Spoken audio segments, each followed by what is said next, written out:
Alright, so last time on Phandelver and Below, the Shattered Obelisk, with two of your party members petrified, the party decided to cut their losses, head back to Phandalin early, see if they can get the local priest, the Timora priestess, to potentially unpetrify them and begin to make preparations to leave.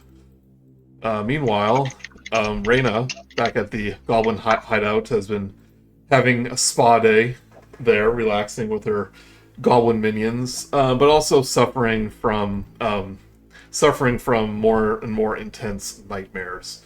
Most notably, on the night before the adventure started, she had one where, or the day started, where the town of Phandalin was being overtaken by fleshy, vine-like tendrils, and a towering three-story obelisk in the center of town, and the people mutating into horrid creatures before waking up with a unusually soothing voice in her head after the town was engulfed in flames.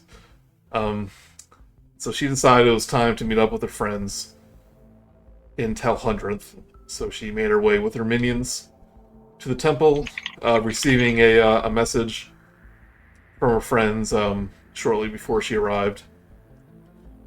But meanwhile, back in Talhundereth, when Raina arrived, she ran into a Duragar who was emerging from the Underdark tunnel from Gibbet Crossing. This Duragar named Verade. Baratti. Veradi. I was saying Verade all last episode. Veradi. Got separated from her one of her companions, a deep known, a follower of Dumathon, who was heading to the tomb of Talhund below the temple. The crypt of Talhund. But they agreed to not kill each other as Raina met up with her friends, and she discovered that two of them have been petrified. Verde says that she knows that her friend could potentially cure them, and they agree to let you tag along as you venture deeper into the temple. Further in, you found a mutated humanoid with a one of those little bouncing triangles that he calls a gemule. Very clearly kind of insane, kind of out of his mind, claiming that the gemule will one day grow into to something much bigger and more dangerous, and that you all shall be food for their brain, and you shall power the obelisk. You defeat this mutated humanoid, though, and Squishy went to go live in a farm in the Underdark, as you agree, the quote-unquote farm in the Underdark, as you agree that he is potentially too dangerous to stay with you. So he's no longer with us? Is that what you're saying? No, he's in a farm in the Yeah, Underdark. he's no longer with us. Yeah. He's no longer with us. Yeah. In the next room, you see a shattered stone table and see visions of a mind flayer bound upon it, and a dwarf smashing its squishy skull with a hammer. And the spirit urges you to explore a corner of the room where a psychic ball of malice and hatred and psychic ribbons attacks you, while the entire time the anguish of both Mind Flayer and Dwarf alike fill all of your brains with not great thoughts. After defeating them, that is where you left off.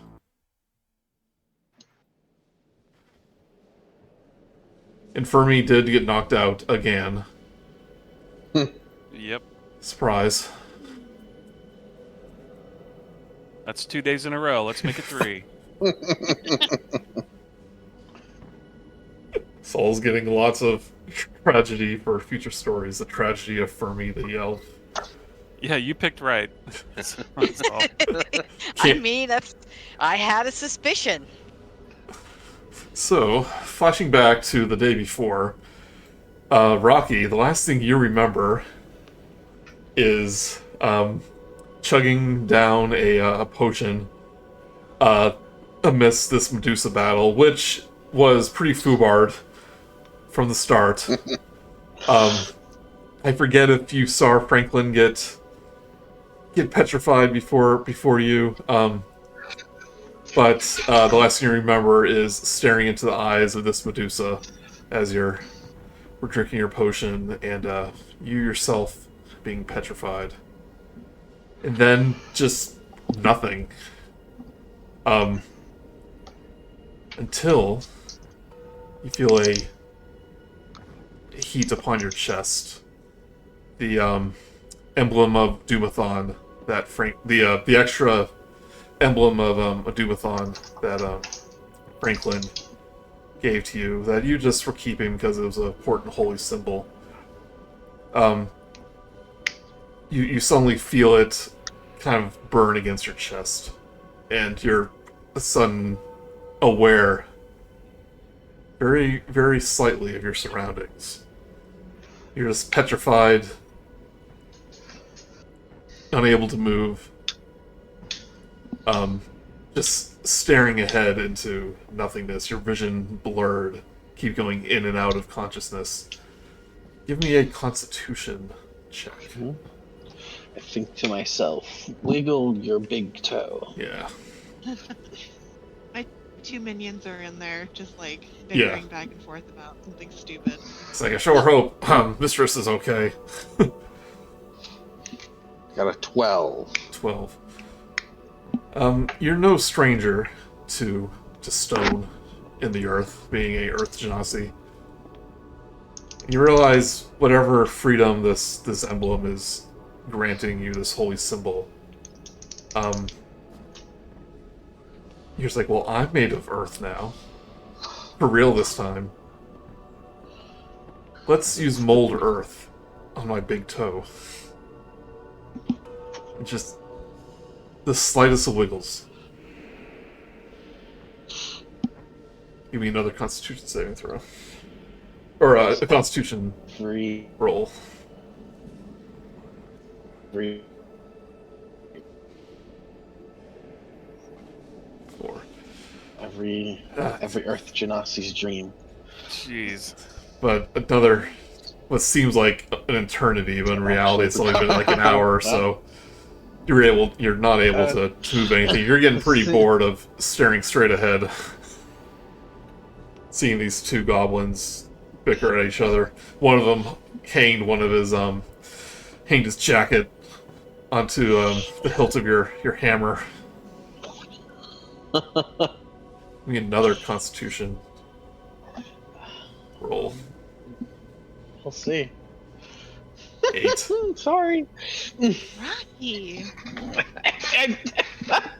He's not doing great. Somebody likes being stoned. Yeah. I mean, You hear hard one to of talk him out of it. you hear one of the minions goes, I'm trying. "Did that thing's hand just move? Is his eyes following me?" Nah, keep it right. He waves his hand in front of your eyes. Hey, I try to blink. I blink at it if I can. give me another Constitution roll. Ah, you're not gonna like it, I'm sure. 12, 4, 8, 5. Those are my rolls. I'm using Google from now on. Nope. He's stoned. No good. Feel the heat and the emblem begin to pulse. Vroom. Vroom. You. Give me one with advantage. Just do 2 more. Okay, a You're not gonna believe this, but a natural 1 and then a 16, which would 16. become a 19. 19. So as this minion is, But I did get another 1. so as this minion is waving your hand in front of your face, you, in your stone body, turn your head, move your arms, and begin to Frankenstein walk. Kind of trying to get your used to your new bodily form. See, if I had animated him, he would have been way more limber than this. Yeah. Minion jumps back in surprise, like, holy crap! It's like, are you okay there? Thought you were stone. I try to say, what happened? Nothing comes out. Your lips can barely move. And this is now... It's not what they look like. Your face in permanent terror. I love it. Yes. I'm gesturing and flailing frantically and pointing to my mouth. I look around. Do I see Franklin's statue behind me? Is that actually here? Where in here? You see Franklin, also petrified, kind of in mid-grapple with, when he was in mid-grapple with Medusa, and he is in his beastly form with a whip-like tail, long, sharp teeth, elongated claws and spines. Does it look like it's gaining any sentience? It's starting to move at all? It's gaining any life? It doesn't seem moving at all, but you like the constant, you feel the constant of that holy symbol. I try to push. I as best as I can, and I hug Franklin's statue, pushing the holy symbol up against it. Does anything happen? And willing it.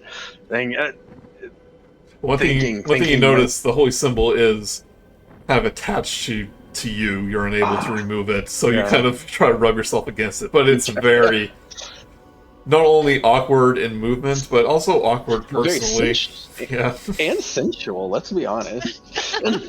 Yeah, like whoa. I guess he really missed him.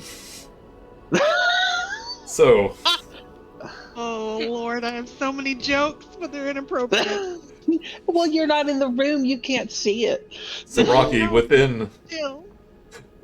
with your new stone body, be this a temporary blessing or just sheer force of will, you now have some control over your petrified form.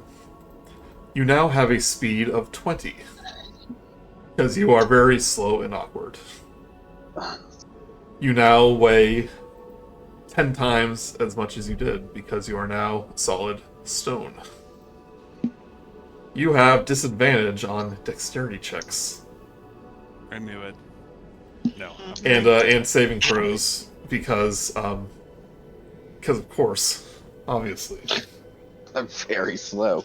And as you found out, you are unable to speak. You're immune to poison, though. That's helpful. Which is nice.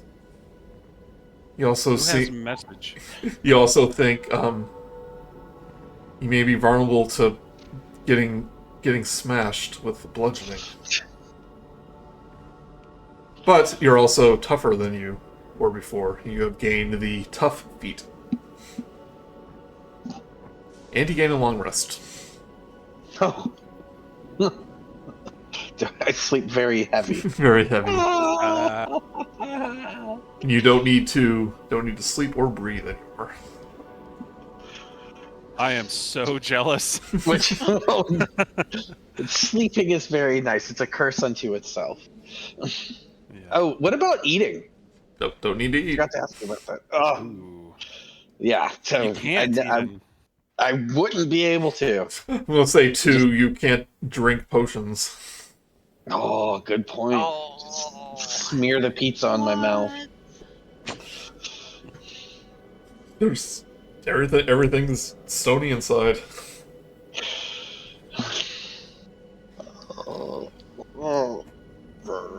Wow, you look like crap, I gotta tell you. Not a good look.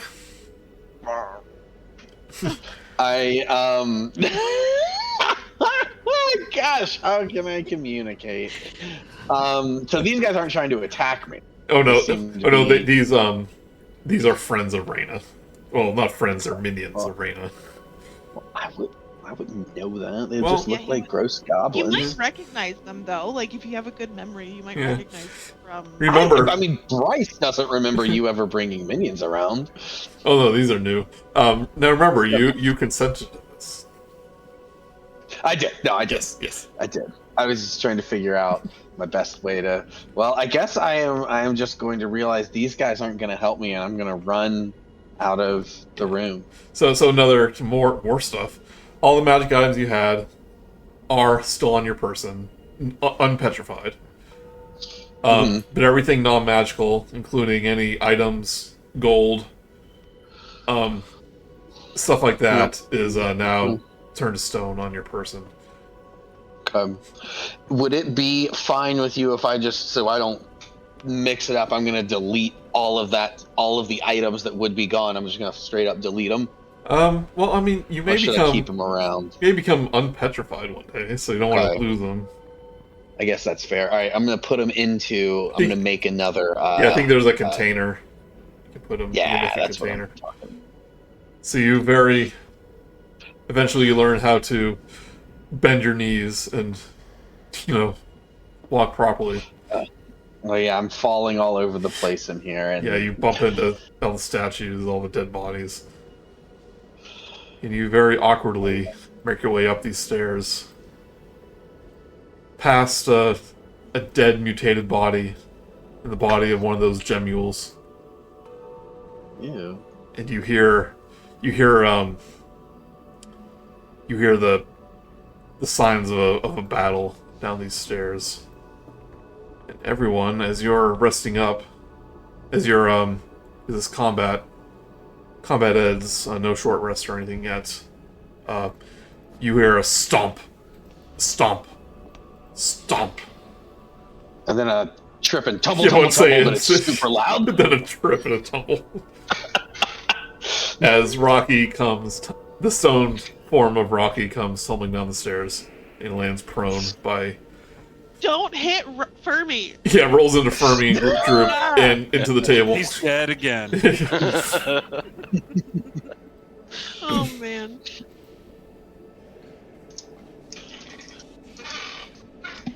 Soul is gonna scream in half terror and half absolute unbelieving delight. Raina, because she scares easily, is going to let out an Eldritch Blast on, just throwing it randomly in that direction. Because she doesn't know what just happened. Maradi is going to consciously attack it with a firebolt, seeing that it is another one of these animated stone enemies. They Yes. came down the stairs, attempted to finish off Fermi, and is going to cast firebolt. Yeah, Fermi didn't get it either, and he is gonna insult it. Fermi, I thought you were unconscious. Oh, am I still? No, Are you? looks like you're. Oh, okay. Looks like you're I held did up. die, but I thought I came back. Yeah. Okay, okay. Oh yeah, you didn't die. You just. Or yeah, passed out. That's out again. All right. I thought I came back, or I thought I woke up Yeah. during the light. You have health here. Okay. My bad. Yeah, Verde, your shot goes wide. But and Rok'kee, you see this unfamiliar Durgar, this underground dwarf, with all your companions. I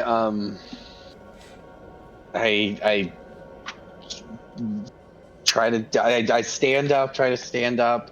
I slip and stumble a little, still getting used to all of this, and I raise my hands up in the air, just like I'm it's not a threat, and I point and I try to say, it's me, and I just point to myself and like point to my throat and mouth and shake my head no, and I'm just like I'm and then I get an idea. You see like he starts to be his face get pan. Well, his face looks like his face, and then somehow you can see that an idea comes over, and my scribe's pen is a magic common wondrous item, so I take that out and I write on the floor, the table, it's me, I can move again, kind of. Kind of. Oh my lord. Coop looks up the stairs. Does that mean Franklin's okay? I write no. I tried to hug him back alive. Oh, I already tried. And I'm a very fast writer because that's my vocation. So I mean, I write like 120 words per minute. I already tried hugging him. It didn't work. I nod solemnly. I'm going to scream for my minions, like screech, Okay. to make one of them at least show up. Yeah, it echoes through the halls, and a moment later, the two minions. You called? I give them a dressing down for not warning us that Rok'kee was back to life, and then send them back over to Franklin to protect him some more. Oh. Okay.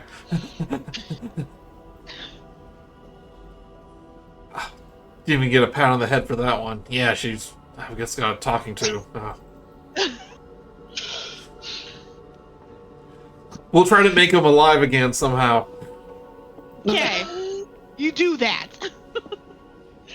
I look down as the symbol that is presumably responsible for getting me where I am. Is it still is it still glowing?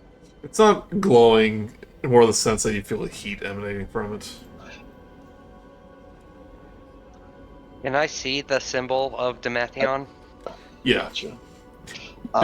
Yeah, we were unsure if Franklin actually gave him this, but remember we found two of them, so I think we did. Yeah, I think that's fine. But yeah, you can see the symbol kind of attached to his Dragon Guard armor.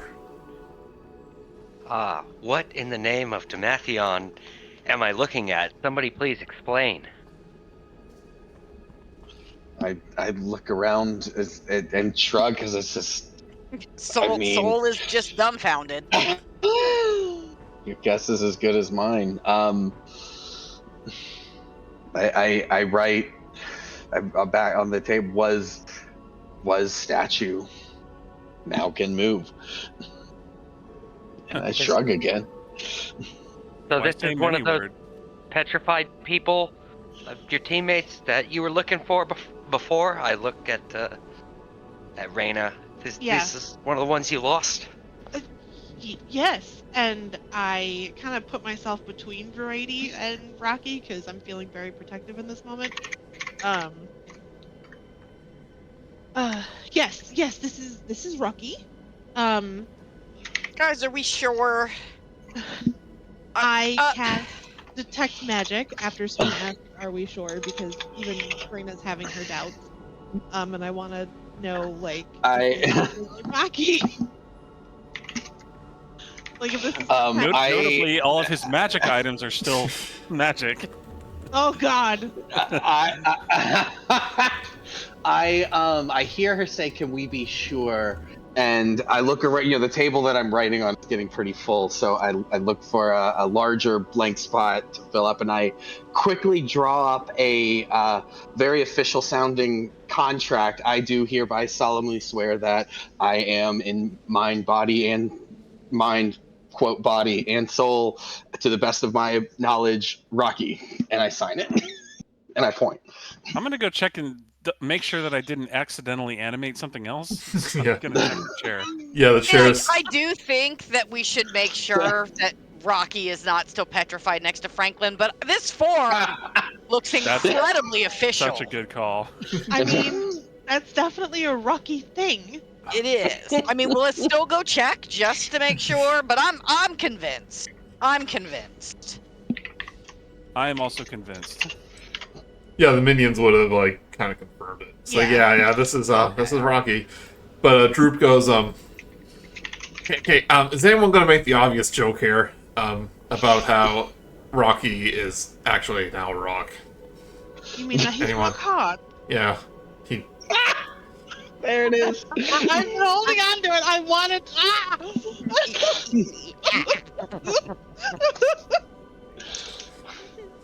Yeah, that one's better. That one's better than mine. I try to laugh, but no sound comes out. I go up to Rok'kee and I kind of just like very gently, in a very non-Raina way, showing like care, put my hand like on his chest and just give it like a gentle like pat, and it's good to see you, and like step away. Oh, I forgot to mention one thing. Rok'kee, as she get close, there is a very obvious third eye in her on the middle of her forehead. Oh. I covered that with bangs.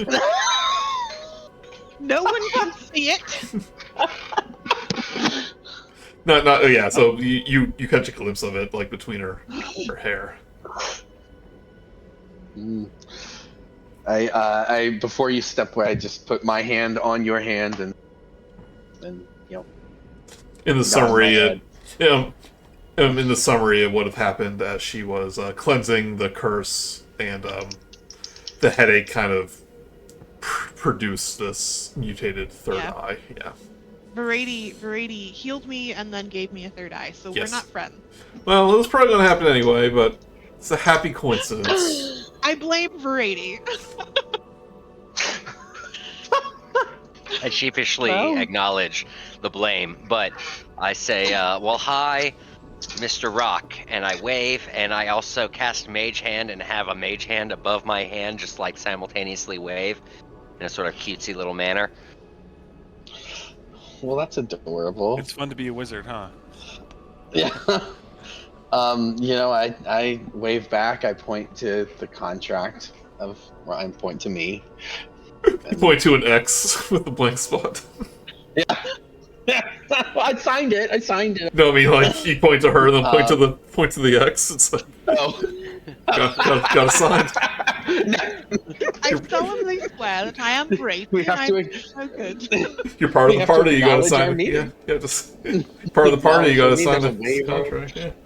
all of my documents. Oh no! Oh, are those still official? Yeah. That I carry around. I don't know. There's no precedent. You were also holding Raina's share of the reward. I was also holding a diamond that Franklin had given me so that I could do revivify if needed. Well, it's a part of you. So yeah, that's a good. We'll see what happens. I want to try to spend the gold. Like point to my coin purse that is solidly attached to me, and then see if someone can take it. Oh man! But in this room, this is going to be fun. Yeah. In this room, there's a collapsed hallway to the east, and two doorways on the south side of the room.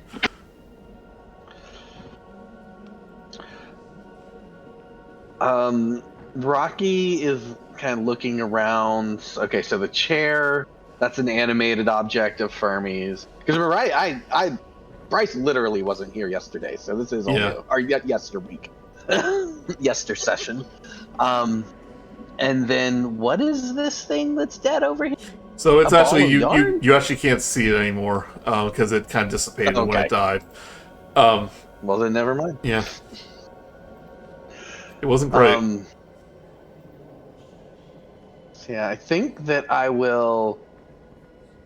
Yeah, I think that I should. Let's see. So I have come in and blend.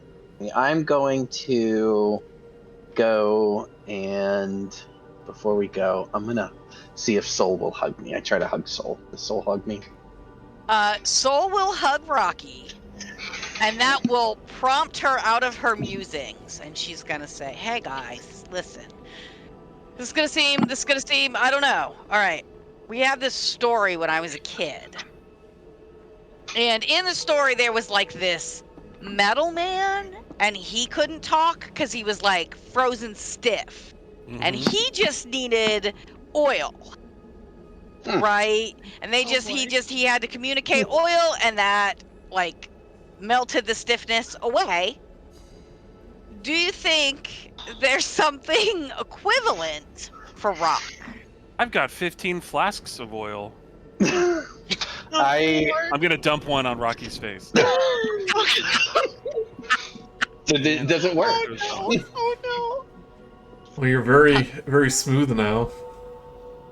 Oh, very shiny. Maybe it's a little easier to move your joints. I'm gonna massage some of the oil like into his jaw. At least see if we can get him talking, if nothing else. So I am massaging his jaw with This oil. is perfect because while you're doing, you're around my face and mouth area. I point into my frozen open mouth, and I point and I start to put my finger in, and it only gets in a half of an inch, quarter of an inch until it just hits solid stone. There is no opening, no throat, no nothing, and I'm showing you that, and then I shrug. He's saying put it in his mouth. Yeah. Do another Raina one. cannot handle this, and she turns away. Says he's hungry. What's I speak stone. Don't worry about it. Oh Lord! I need my church fan. I'm going to hell. I tap on my stone mouth and then shake my head no, and then shrug again. All right. Well, Rok'kee, do you feel up to heading to Neverwinter? I look towards the door that looks like you guys were all about to head to over here. You said that was an opening? This one is caved in. Oh, okay. Like we weren't done exploring.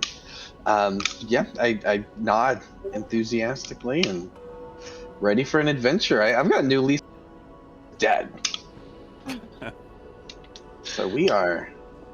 I mean, maybe there's more to life than forms. Maybe. We'll see.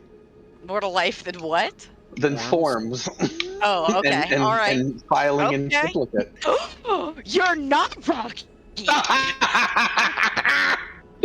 I've got a new. Good thing that's only in your mind, that was and you internal. can't actually have said that. So, if Soul could read your mind, she would definitely be doubting. You're gonna have some suspicions. More to life than forms. Yeah. It's not Ridiculous. for Rok'kee. It's awesome that you guys got one of your traveling companions back. Would you guys like to continue the adventure to get Rivabedel, my traveling companion? Well, I was wondering, I mean, sure, but do you think that your traveling companion will be able to release an not fully petrified Rok'kee? I'm not sure what his status Brady is. could do it. Rivabedel is a master stone worker. Stonal magic of the highest order. I'm sure he can handle whatever we present to him. Okay. I thought Think we- you said you could unpetrify people. I think it's Verady's friend that we're going to rescue. Yeah. I did have initially claimed that I could do it, but Yeah. that's just Were you I'm a here for it. liar? What? Were you being a liar just then? I don't know. I didn't say that. And I think at the end of the last session, one of you did a like a nature or medicine check, and you know that there's certain types of salves that can be used on petrified people, but you didn't know what the ingredients were. Right. So it is basically oiling him up. Yeah. Just with the right kind of oil. See? Look You at okay? that. You're right. My bad. Boom. And Brice, so you know, they think that her friend is in the crypt below the temple you're in now, so you have to go deeper. Oh, okay. Yeah. Which is one of the 3 places listed on that map. Yeah, which was his destination, so she can only hope that he's there too. Got it. All right. Makes sense to me. Where to next? Well, Fermi remembered that there might be a creature with a gland that might help us get to that salve. We were gonna go to Neverwinter, but Verady, can you remind us where you think your friend is? Yeah, got lost in the crypt of Talmund, which is interconnected with the place we are right now. Oh, perfect. Yeah, you were in the Underdark. You got separated. You made your way through Gibbet Crossing into Talhundereth right here, but you don't know which way your friend went. So it sounds like we should just keep exploring. I suspect that will reveal my friend. It might also turn more of us to stone. Perhaps, but then we'll just kill her. All right, well, I don't like that at all. So I'm just going to go ahead and open this door. And pretend like I didn't hear it. Droop does go, I'm gonna check on Franklin. If Rok'kee here can move, maybe there's a way for him to do it too. I give him as, sad a look as my expressionless face can give. That's unsettling. You don't blink anymore. I'd shake my head no. Droop gets up on this table and starts to poke your eye. Do you feel this? You feel this? Do I assume I don't? Nope. You let me know. Do I not? Nope. Shrug and shake my head no, and I laugh a little. When your shoulders bounce, you can tell when someone's laughing even if you can't see their face. You know what? I think I like you better like this. Then I give him a mean look and walk away. I'm imagining Rok'kee looking the exact same through this entire exchange. He does. He does. Yep. He does. Literally set in stone. Droop heads up the storm. I'm coming for you, buddy. They said they know how to cure you. Well, that's kind of a leap. They said you're going to be better than ever and have 100 girlfriends.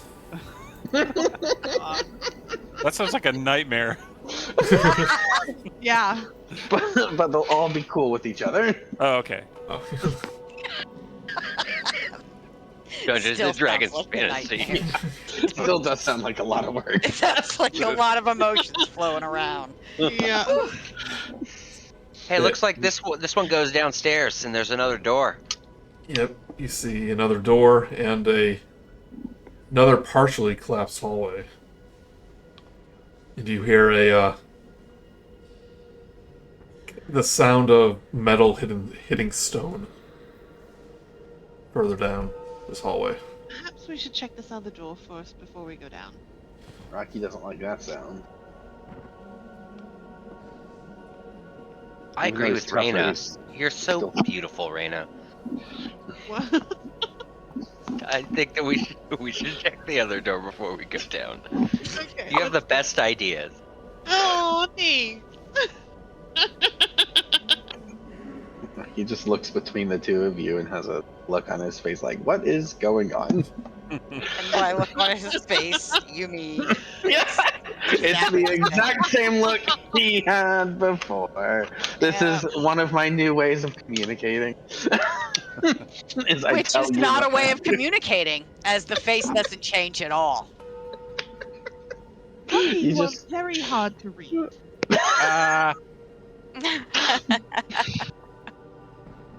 Are you open up this door, Raina? Yeah. Alright.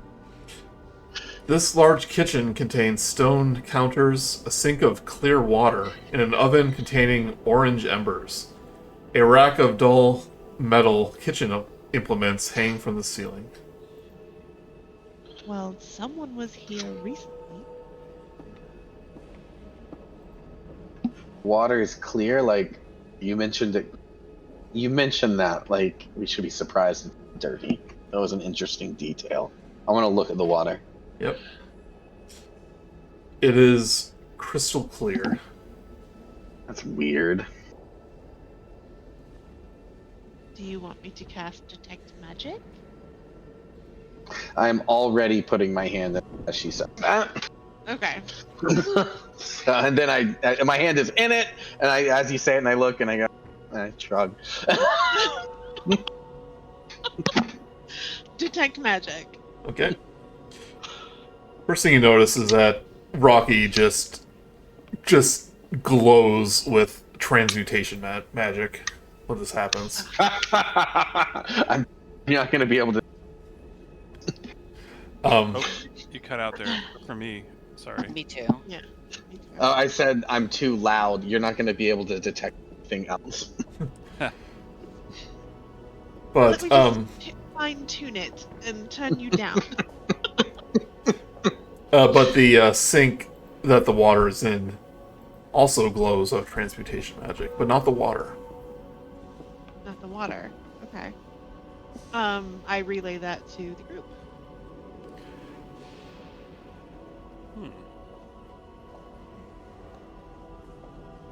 Anything happening with me getting in it? In the water? Yeah. I mean, you're able to touch it, splashes around, nothing happens. Darling, Fermi's water is not magical. Fermi's gonna run back to the door and shout, "Hey, Saul, get over here! Come on, Verady, what are you doing?" I was just missing Squishy. Sure, that farm is nice, though. I put my arm around Soul's shoulder. What's up? Sorry, what's you called me, huh? Yeah, Oh. well, I didn't want to leave you behind. Fair enough. And Rocky's glowing now? No, I cast Detect Magic, so I can. Oh, Only I for see. me. Only Raina can see. Yeah, it's like seeing in the Matrix for magic. Okay, for her. because Yeah. I was like, I don't know what's happening, but okay. Also, there is a door on the south end of this room. Soul is gonna. This looks kitchen-ish. She's gonna look for food. Food. She needs a snack. She's Yeah. feeling peckish. Definitely gonna suggest we restock on water and rations and stuff. Snacks. You mean an investigation check? Investigation looking for food and supplies? Yeah. Oh, well. Dirty 20.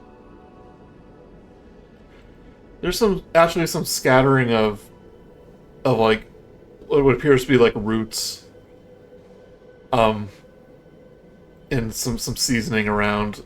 And like the embers in the fireplace are lit, so this place has been being used recently. But you do see a backpack in one of the corners. Ooh, what's in the backpack? What's in the bag? What's in the bag? You look inside, you see 100 feet of silken rope, 3 daggers, Ooh. a book with blank pages, a calligrapher's kit, a silver medallion displaying a lizard's head with quills behind it. With a quill behind it. And that was it. What, silver medallion with what? Here, I'm about to paste it. A silver medallion displaying a lizard's head with a quill behind it. Does any of this look familiar, Verady? No, I do not believe so. Especially like the medallion I show Verady. Nope, not familiar with any lizard gods. Is there magic coming off of it? Does that last for 10 minutes? There's no magic off it. It looks like it looks like a crest, yeah. Okay, is there any magic coming off of anything in the bag? Nope. No. Got a book and a quill, and are you sure these aren't the possessions of your Rocky friend here? They do. Well, we haven't they do been look in like this it, room but yet. We've not been in this room. No. I mean, Rok'kee's Shake. bag hasn't been stolen because it's on him. I point to it. It is Pat him. it. Well, but you probably need a bag to carry stuff. Do you want this one? Your other one's no good. Nod. Reach out for it. And I hand it off. You now have a backpack so you can carry items again. Yay! Yay! I want to open this other door. Okay. Yeah. Put my ear to it, make sure I don't hear anything first. If you're doing that, give me an investigation. I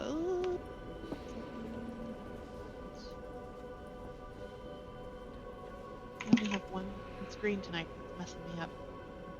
10. 10. Do not hear anything, but it's hard to hear a lot in these stone doors. Okay, I open it. Okay.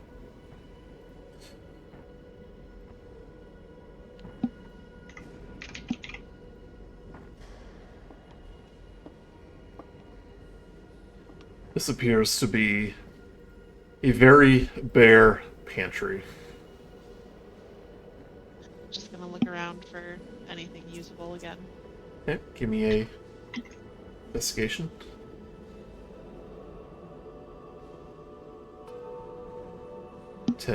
Yeah, all the food has been long since withered away, long decayed. See a couple of empty casks in boxes, which probably held grain and flour and other such things.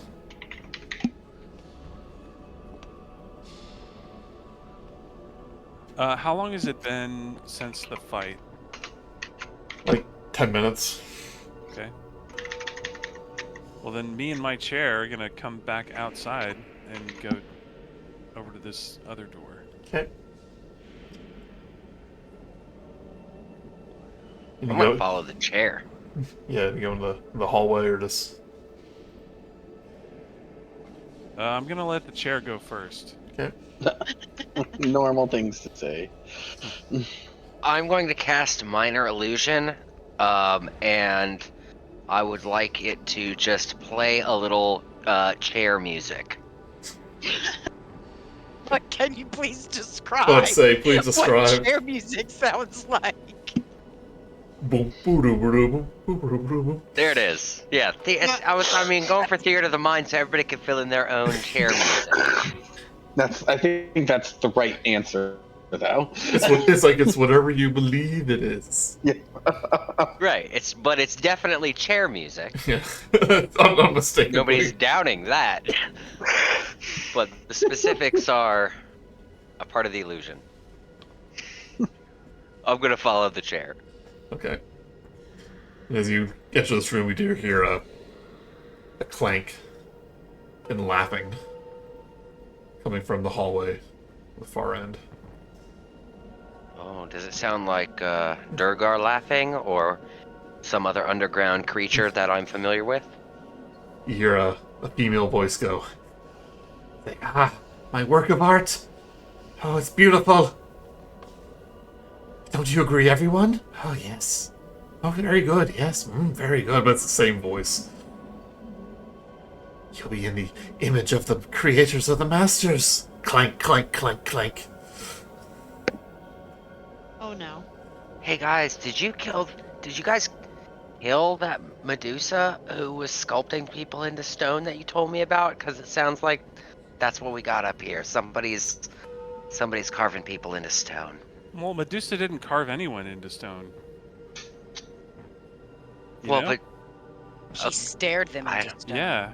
I don't know. I don't know. I wasn't there, so I'm very confused about the specifics of people turning into stone and there being statues. Okay, But now what I'm did just you scared. hear? All right, what did you hear? There's somebody up there that's carving a stone statue and talking to people, saying that it's awesome. But it sounds like one person. Okay, all right. Soul is going to test her stealth skills. Yeah. Okay, flipping up my hood. And creeping very carefully down the hallway, hiding in the rubble when I can. No, if I'm light on my feet. Okay, give me a stealth check.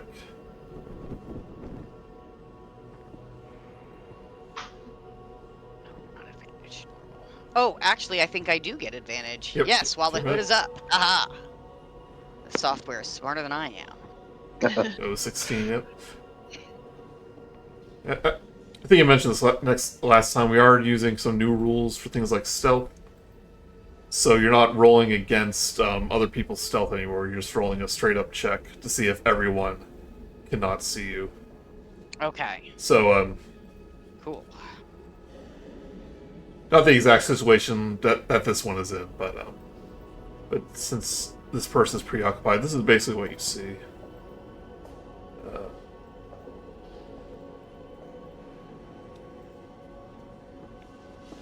An alcove at the end of a majestic yet rubble-choked hall contains an enormous statue of a dwarf scholar atop a high plinth. A figure chips away at the statue's head, shaping the visage into a wailing, inhuman face. 4 pyramid-shaped nuggets with legs lounge around this statue's base. A double door leads to the east. So you do see... This is what you see. And this figure is just chipping away at the statue.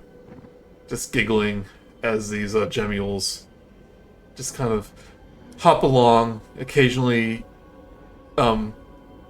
eating the little chips of stone that land on the floor. Like they're like a school of fish in a fish tank when they drop food in it. They all swarm on it.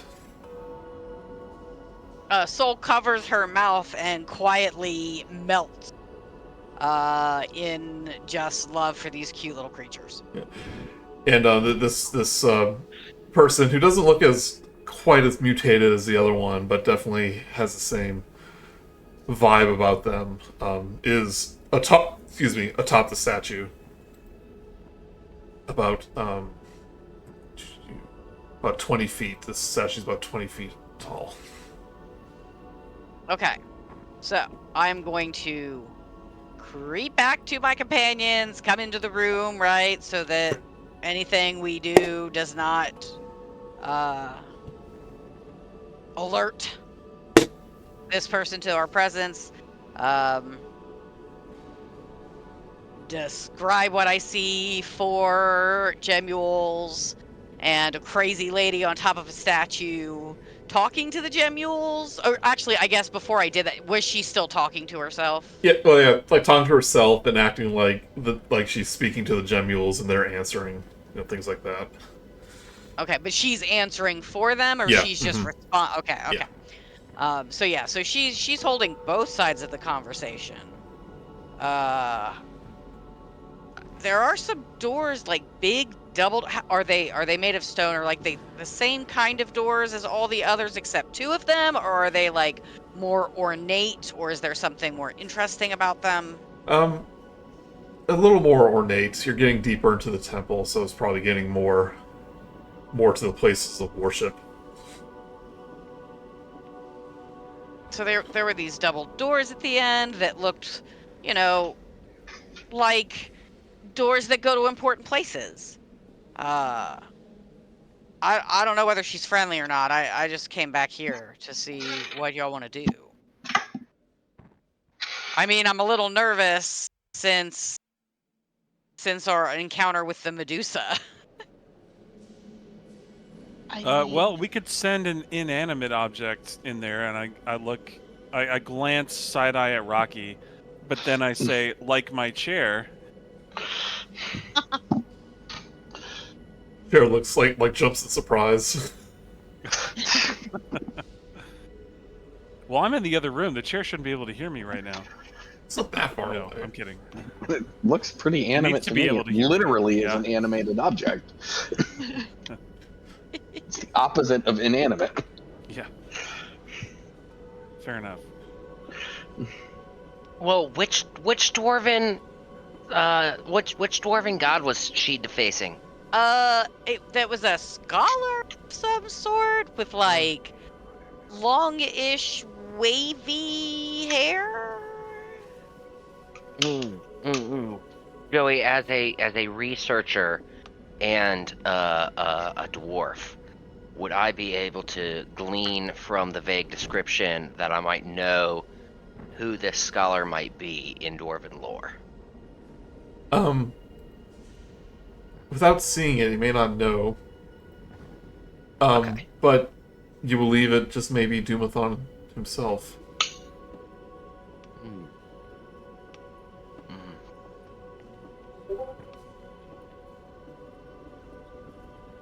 Okay, well, I'm not a decision maker, so what does the group want to do? Okay, actually, these things are giving contradicting information. The description says it's a dwarf scholar, but further down it says it's a statue of Doomathon, and it's obviously not Doomathon in the picture, in the image. Yeah, it didn't seem like it. Yeah. Well, I think that if she has Gemules as pets, and I'm not saying that you're a bad person, but she's probably not a good person. I'm such a... You hear down the hallway, oh, I'm such a good first person for defacing this statue. You look more and more like the cluster every day. Yeah, I don't think she's good. I think she's evil. I mean, she probably is, but I think Fermi's idea to send in his chair was, I mean, let's see what she does. I'm absolutely okay with this.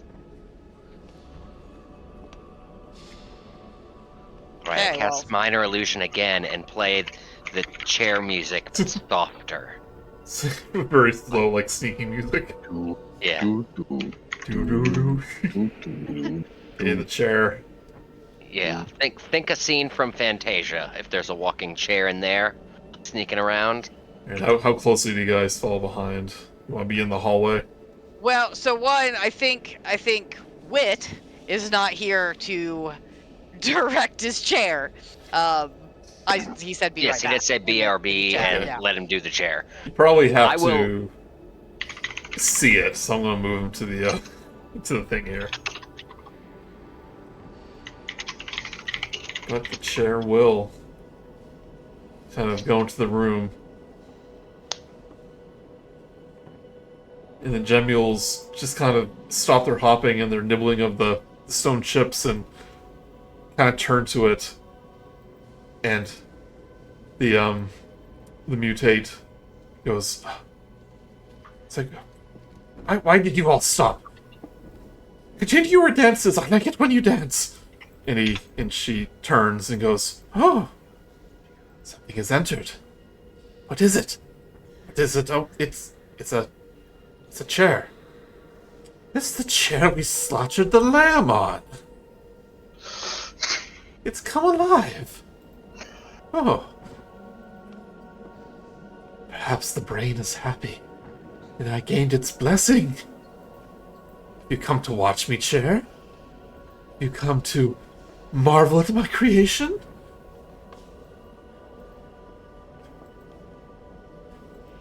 Perhaps later I will sit on you. But not now. The work must be complete. The artist's work is never finished. She begins chipping away, making the smile on this, like the grotesque smile on this statue even wider. The brain is pleased. The brain is pleased. The brain is pleased. Brought me a chair. Brought me a chair. Rok'kee catches Raina's eye and just makes the cuckoo crazy twirl by his head. Raina nods in agreement.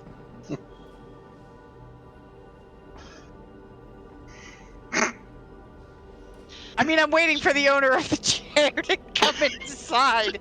All right, I'm back. Sorry. All right, chair went in. What's the decision? But we were waiting for you. It's your chair to direct. So we're not in combat. Okay. So she noticed the chair. She was excited and said, like, the brain is happy. And have you come I to heard watch the maybe chair? I'll sit on you. Okay. Yeah. Okay. And then she went Got back to defacing her statue. Okay. The chair is going to try to open these doors. It is a chair. Yeah. It's going to try its best. Sounds like it fails. It's pull, not push. Ah. Well, he's just going to keep, like, kind of bumping up against it. Okay. All right. He's just kind of peeking around, seeing, like, what's going on. It's a pretty heavy door. It's made of stone. Like, Soul wonders if she can super stealth behind the chair. so the chair was like pawing at the door. And Melinda in the mutate, it's like, oh, it wants. Do you need to do your business? Do you need walkies? Do you want to visit? Grab a t-shirt bag. Do you want to visit the brain? None of this seems odd to me at all. Yeah, that's crazy. Fermi wants the chair to hit even harder at the door. Yeah, she doesn't get down from her perch, but she's kind of like taking notice of it. She is distracted. Okay. How tall is the statue? She's on its shoulders, right? About 20 feet. She's like, yeah, she's on the shoulder. All right, 20 feet. And jumping is... Player formerly known as Franklin, your boots of jumping and striding, how much jumping did they give you? Did you have to attune to them? Yes, and triple distance. Okay. But I didn't put them on, so I am not attuned to them. Yeah. I'm wondering if I can sneak attack, but I don't think I can get up to where she is. It's... Or I guess if it's only 20 feet, I guess really if I could get in far enough, I could face step. Yeah, you can definitely face step, and it'll be kind of like a surprise. Okay, so I'm gonna sneak within. I'm hoping that I can sneak within 10 feet of, or close enough that I have the 20 feet to get up there. Oh yeah, like if you're running without in being seen by Gemules. Well, you're gonna be pretty surprised. It's because it's gonna be like instant. You know, run in, do a teleport. Okay, so, all right. So yeah. I am. Actually, before I do this, I asked my friends. Kill, capture, whatever works easiest. Is the question. I think. Well, I mean, are you whispering it to us? Yes, I mean, like, because that's what I'm at. My thought was to like, just you know what? I'm just gonna do it. I'm not even gonna consult. I'm just gonna do it. Everyone get in position because this will start combat. Not if I kill her in one stroke. That's true. Actually, there are still Gemules. Okay, I'm going to coat my dagger of venom, I think. I think you might have done that in the previous fight. No, I'm gonna let you do it again. No, I mean, because it's supposed to be dawn, which I keep meaning to ask when dawn is, and I forget because we're underground. Yeah. You haven't been here more than 10 hours. Yeah, then I don't think there's poison on it. Yeah. It only lasts a minute, right? When you coated it. I think so, yeah. Yeah. That seems like it should just last till you use it. So that's why I say, go ahead. That's fine with me. Alright, give me a attack with advantage if you're Misty Stepping. Yeah, so I'm gonna phase step up there, so she'll take 3 fire damage. Okay. Right off the bat. And then I already get advantage because it's surprise. Because it's surprise, yep. You're basically appearing behind her. Okay. Don't tell me if I hit yet or not. I might want to use Impending Misfortune to add 10. Okay.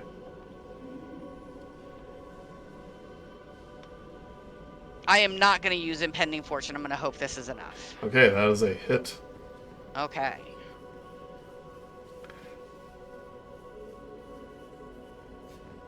So... Okay, that's 5 piercing. I think it's 21 total. She has to do a Constitution saving throw because of the poison. Darn. Soul's a badass. Rolls a... that dagger, I can be, yeah. Oh, it rolls a 15, which is... Is the... Yeah. That's what they have to hit, so I guess that's a save Yeah, it is a save. for them. Yeah. Oh, that sucks. Sneak attack is just 3. Does the poison go away if it's a miss, or does it until you hit with it? Poison remains for 1 minute until an attack using this weapon hits a creature. Well, it did So hit. She it just It hit. did hit, Yeah. correct. You just didn't have to take the damage. So it is gone and cannot be used again until the next dawn. Okay. Yep. So she, like a knife in the shoulder. You feel like the poison just doesn't affect her like it normally would. It goes, and she's like, "Is that the master? Is the master? Is the master pleased?" And she turns around, sees you. "You're not the master. You're not the brain." And everyone roll for initiative. Here we go. And everyone into position where you want to I'm really when the bummed fight that, starts. like bummed that poison didn't. Yeah. Joey. Girls. So the Sentinel shield that I had as magic, so I still have it. It grants advantage on initiative. Does a rock still have? Does a rock get do I still have advantage on initiative? I don't want to give you too many disadvantages, so the stuff I mentioned is pretty much it. Okay. And if I find it's like that stuff is too limiting, I might change a little bit of it, but... Okay. Cool beans.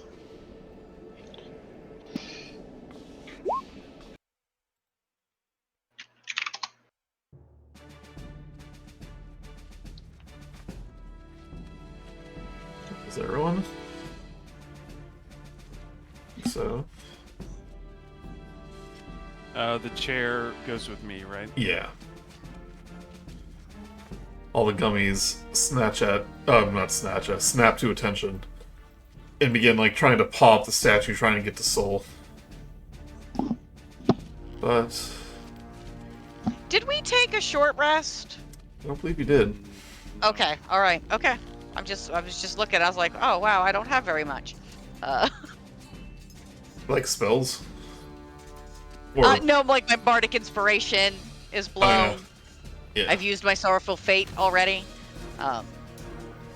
If you want to use, like, what was it called, catnap? You could have used it during that. I should have done it all before sneak attacking this lady that I didn't do very much damage on. So Okay. I'll just live with the consequences. Yep. So these gummies are going to try to kind of claw their way up. They're unable to get up there. That's Verity, it's your turn.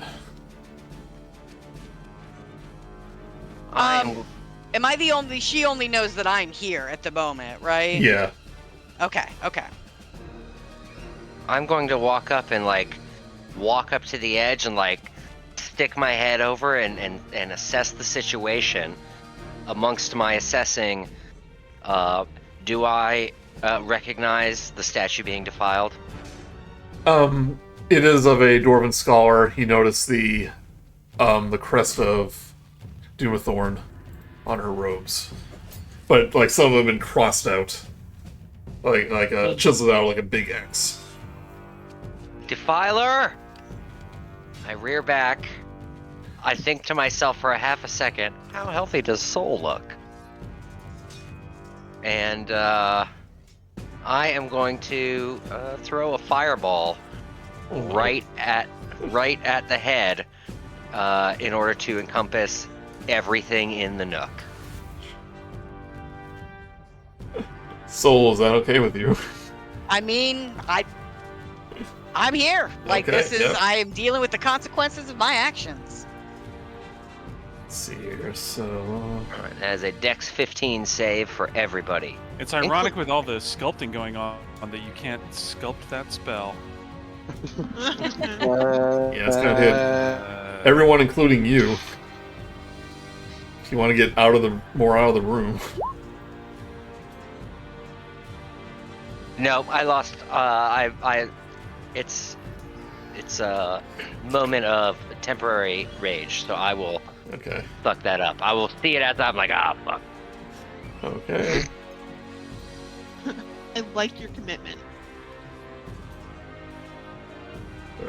All right, I passed my dex. Too bad you're not. So did I. Are you in? Oh yeah. So let's say, too bad you're not evocation wizards. You could just create pockets of a safety in your AoEs. That'd be sweet. Yeah, that would be nice. Well, 8d6 is going to be 28 fire, 14 for those of us who save. All right. First Gemule rolls a 18. So that's 14. Second one. Oops. Minus 14. There we go. Second one rolls a 10. Takes 28. Next one rolls a... All the rest fail too, so 28.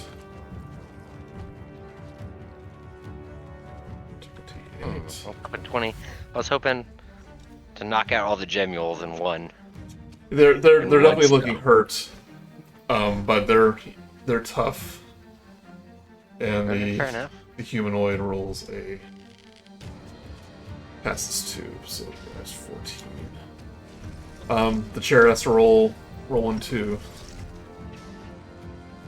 Roll a Dexterity saving throw.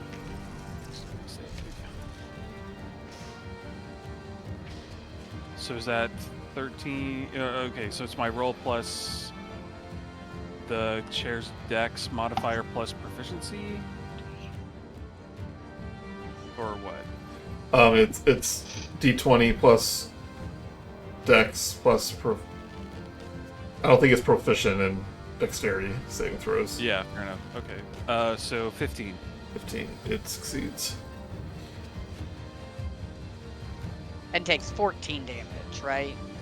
Yes. Correct. Right, okay. And the entire room explodes. All right, and then I do it, and I see that there are people still alive, and I just scream like an angry little girl, like just in anger and frustration. But I take no additional actions. Yeah.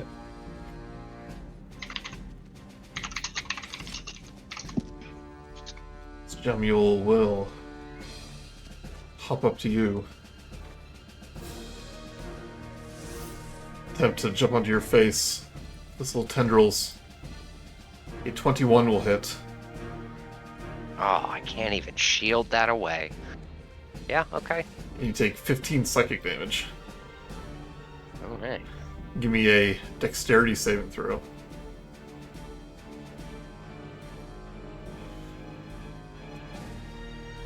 Eight. 8. It is now attached to your face. Oh man. God.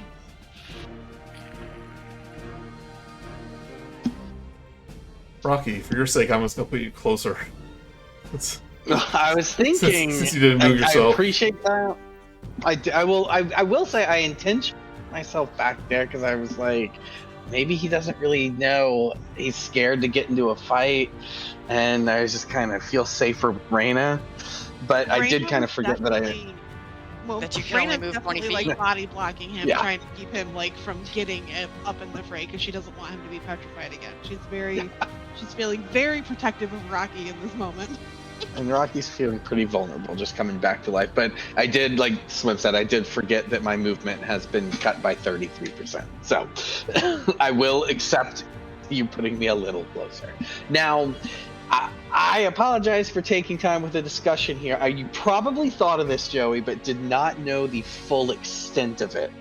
I just did some number crunching, and every single cleric spell has a verbal component. I have thought of this. It'll be too cruel of me to say you can't do it, but the fact that you are trying to is enough for me. Okay. Yeah, that wouldn't... if you couldn't cast spells, that would be bad. Spell available. But thank you. Okay. Actually, sign language is now a official language you can learn. So as long as you do the motions. That's funny because that's just what somatic components Yeah, are. pretty much. Yeah. Okay.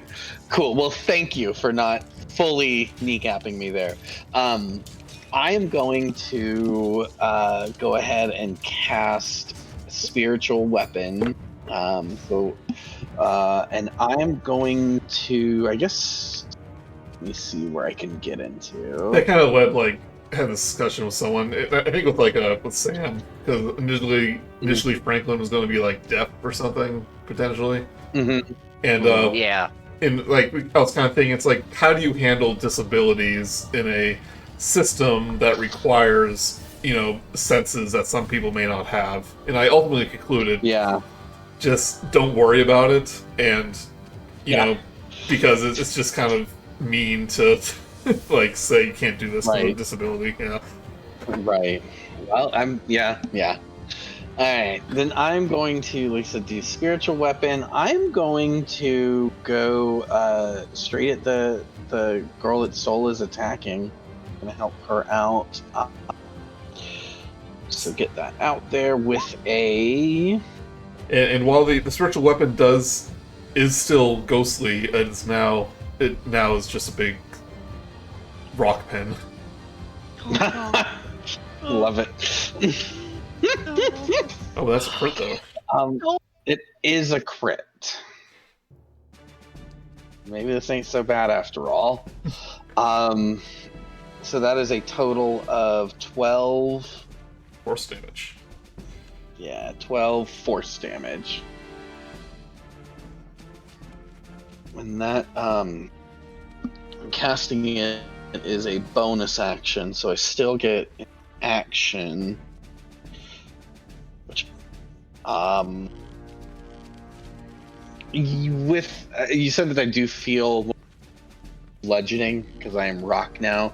Do I feel less susceptible to piercing and slashing? I know I'm reaching, but just asking. I'm probably gonna not do the vulnerable to bludgeoning.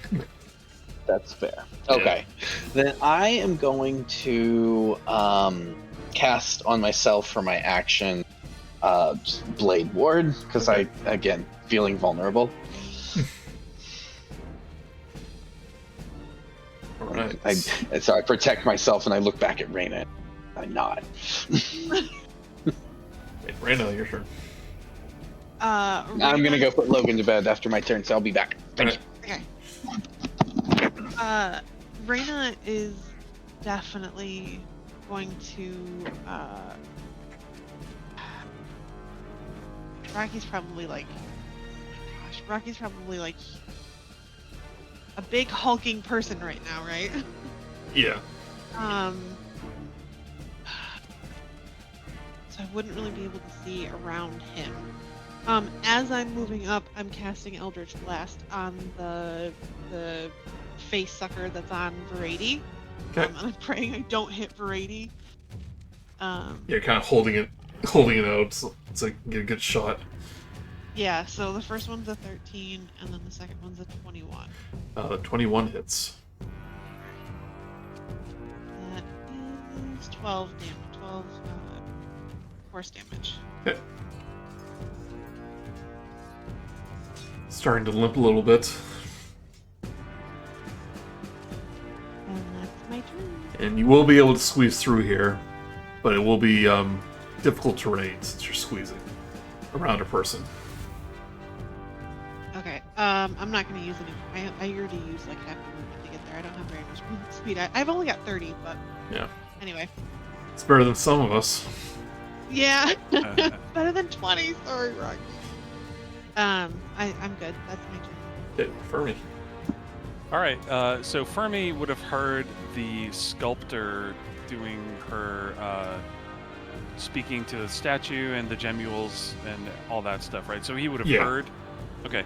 So he is going to whisper a discordant melody that only she can hear as a cast of Dissonant Whispers, which is Wisdom 14 save.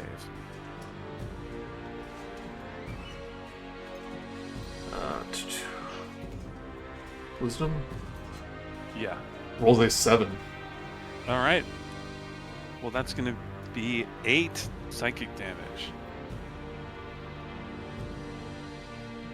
You feel a familiarity with the other mutate that you fought, and you see her shrug off a good portion of that. She is resistant. Gotcha. Does that make her not susceptible to the other effects of the spell? It's just the damage, so Yeah, okay. use its reaction available to move as far as its speed allows away from you. Okay, so she's like, what's that in my head? It's the voices, the voices! It's not the brain, it's not the brain! And she starts like fumble and lose her balance. And she will take a tumble off the statue. And moved out of Saul's range, right? Yeah, so if you want to attack of opportunity. I'll take that. I mean, I'm still holding my dagger, so Yep. that's what I'll... 21 will hit. Hell yeah. I know the poison won't count, but it rolls it anyway. I realized I did sneak attack damage the last time, but you have advantage, so yeah, okay, never mind. Yeah, I did have advantage last time, so it would have counted. Yep, it would have. It's 5, and she will take 2d6 as she falls off the statue. She'll take an additional 6 bludgeoning damage, and she is prone.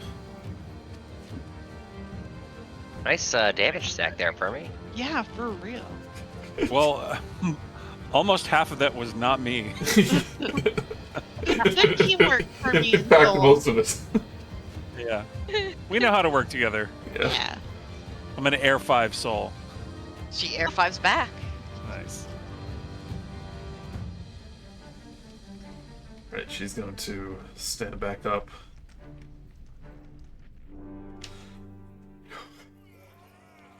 She goes, "Get off my statue, you yellow thing!" And she'll raise a hand to Soul and do a Nightmare Blast. 21 will hit. Yep. You take 6 psychic damage. Okay. And give me a wisdom saving throw.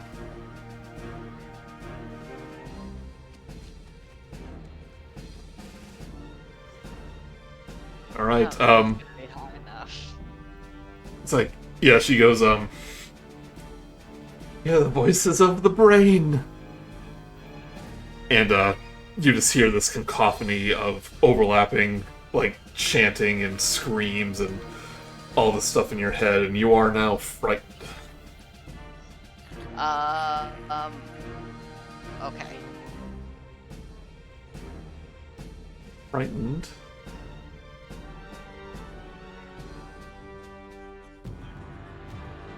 Yes. As long as you can see the source of your fear, you have disadvantage on ability checks and attack rolls, and you can't willingly move closer to her. Okay.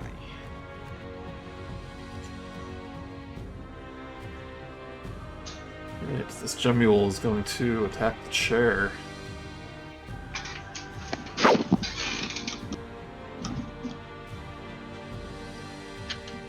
Did you guys finish it yet? Not quite yet. No. The chair takes... Fermi took an action which caused a lot of damage. To the enemies? Yes. Oh, okay.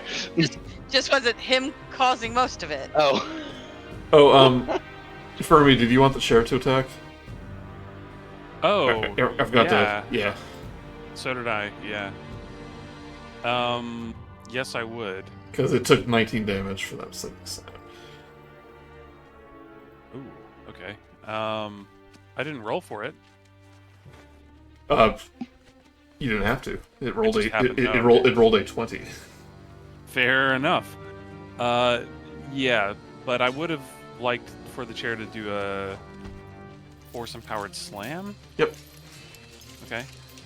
Okay. So, ooh, that's a crit. Well, okay. Which one? Crit fail or crit? It was a crit hit? succeed, but it was on the edge and it fell on 20. I didn't touch it, but Oh, you roll in person, right? yeah, Yeah. Well, what number is facing up right now? it's 20. Okay. Okay, Fair there enough you for go. me. Okay. All right. So that would be, Roll your damage dice twice. yeah, but only add the modifier once. Yep. Or yeah. Okay, 1 and 9, so 10 plus 13. 13, alright. Still standing, but it's looking really hurt.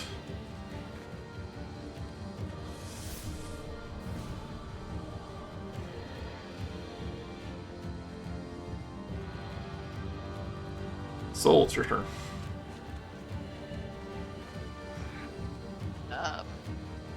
Wow. If only I'd been paying attention. No, I'm kidding. I was paying attention. It's just I was so low in the turn order. I thought I had one more Gemule.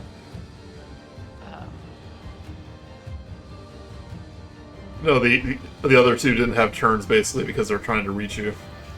Ah, okay. I Yep. see. Okay. I'm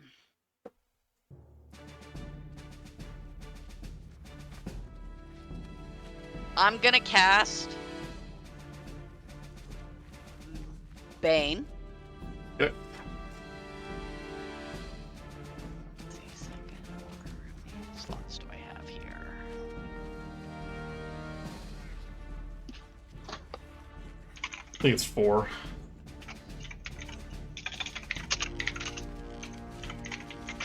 For each slot level above first. Okay. Well, at the second level, it's 3, and we're Yeah.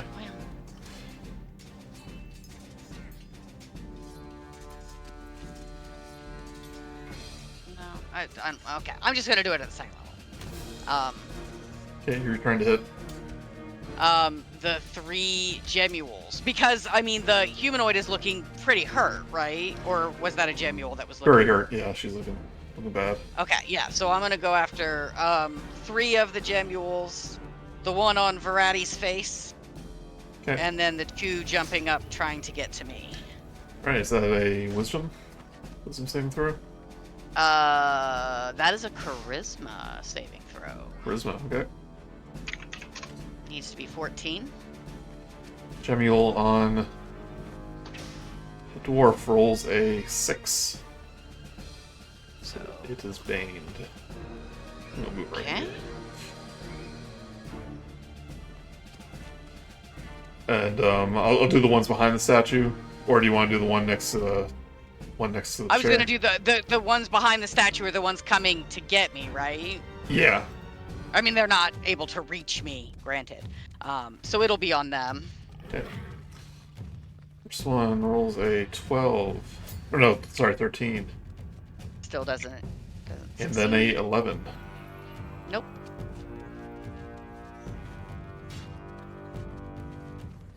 Right, they're all baned.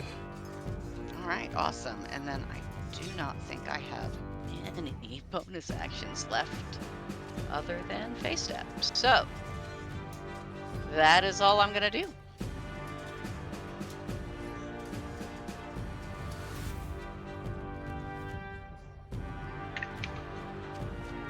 Sorry, just trying to get this to a spot where I can see it. Okay, there we go.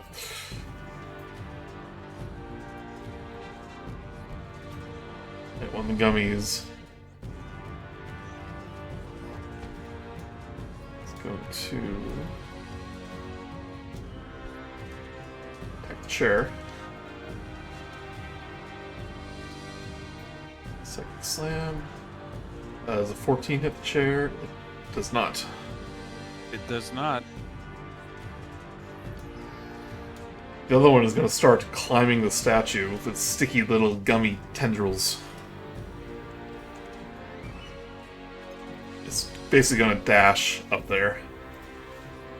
So it moves like its little feet like skitters, like really fast. And it reminds you of Squishy. Oh, you have disadvantage now, Saul. I mean, it's kind of fits why Squishy had to go live on a farm. It's affecting my judgment. Yeah. Right. Verdi. Is there any sort of pre or post turn save to get out of this face grapple?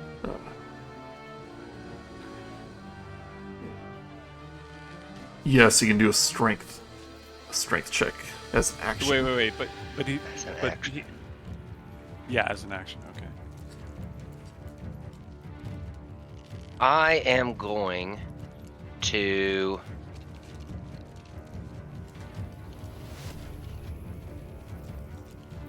do I play the character or do I make a wiser? I love playing a character. Always. Get off of me, you filthy squishy thing, and I'm going to poison spray it. Okay. Like try to hit it with pesticides to get it off my face. Alright. That is a con 15 save. Minus whatever his bane is. D4. Rolls a 11. Sweet. That is 14 poison damage. 14. That is correct. And I am going to attempt to move with it. I understand it has me. Yeah, Well, like it's so small it doesn't hinder your movement at all. You can still move around. I'm gonna move over here right between Raina and Rok'kee. Just get it off my face! That's the end of my turn. Okay. Now the gummy will start like gnawing at you and try to leech some energy off you.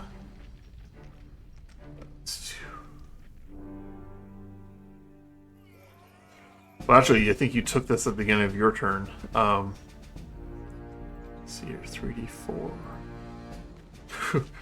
You take three piercing damage. Yikes. Could've been Lucky. So much worse. To your face. Oh wait, yeah, that's to your face.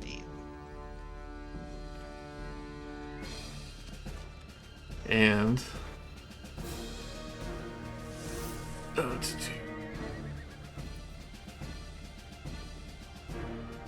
It will attempt to it'll hit you with its tendrils. An 8 will miss. Indeed. And it will detach itself. I put my hands on my face to feel if it left a scar. Or a mark or a big scratch. Yeah, there's a little, maybe not a scar quite yet, but it's like a suckerfish. Or like a leech.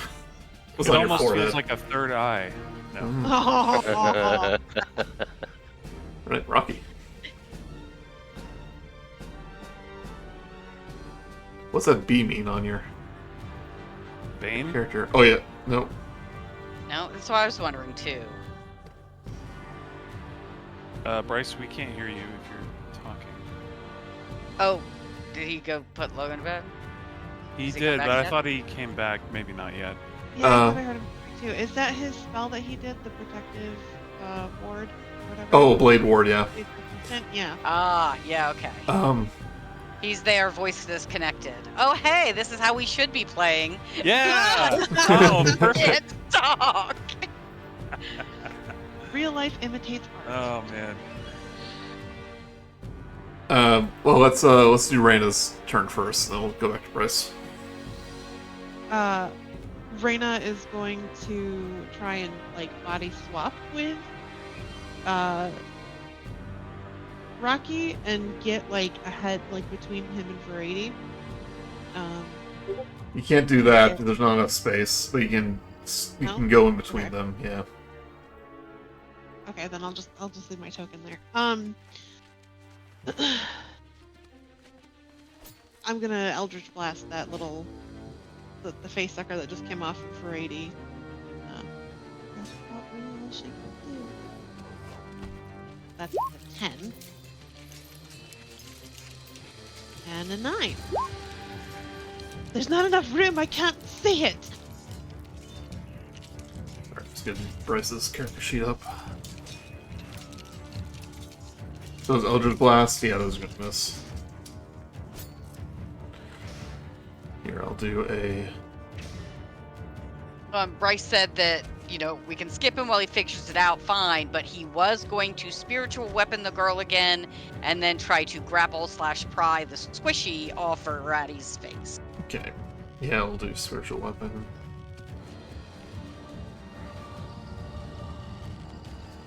See, that's a spell attack.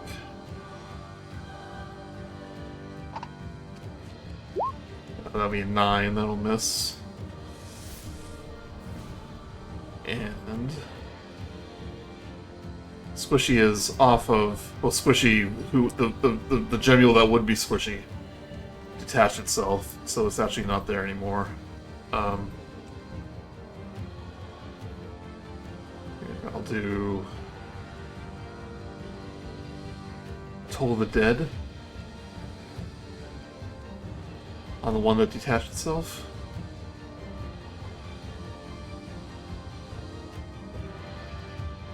So your Wisdom 16.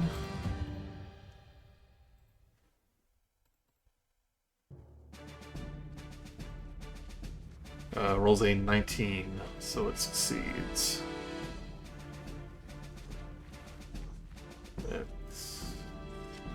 That's it. Alright, Fermi. Fermi is going to just sit back and viciously mock the gemule that was attached to Verady. So that would be a Wisdom 14 save. About that. Hey, I rolled really bad when you attacked, sorry. Awesome. I mean, only fair. I got a crit success before. Yeah. It's got to balance out. Oh, is that a wisdom you said? Yes. To the gemule. An 18. Well, that saves, so the damage roll was 7. Okay. So half that. Oh, half a 7? Half a 7. This gemule barely flinches. And then, which of the gemules next to the chair is looking worse? The one... or The one to the south. Okay. Then the chair is going to force a powered slam. Okay. For 24. That hits. And that will be 5 force damage. It's looking very, very hurt.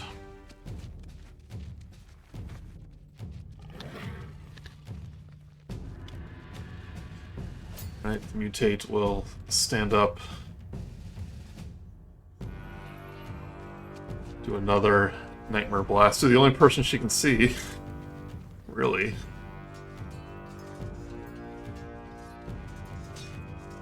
Nightmare Blast to Soul. Okay. Which is a crit. You take 13 psychic damage. Ow. Give me a wisdom saving throw.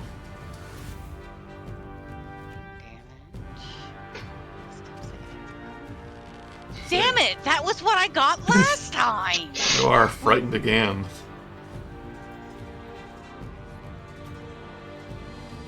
And it's going to look over at the chair and try to do one Nightmare Blast the chair too.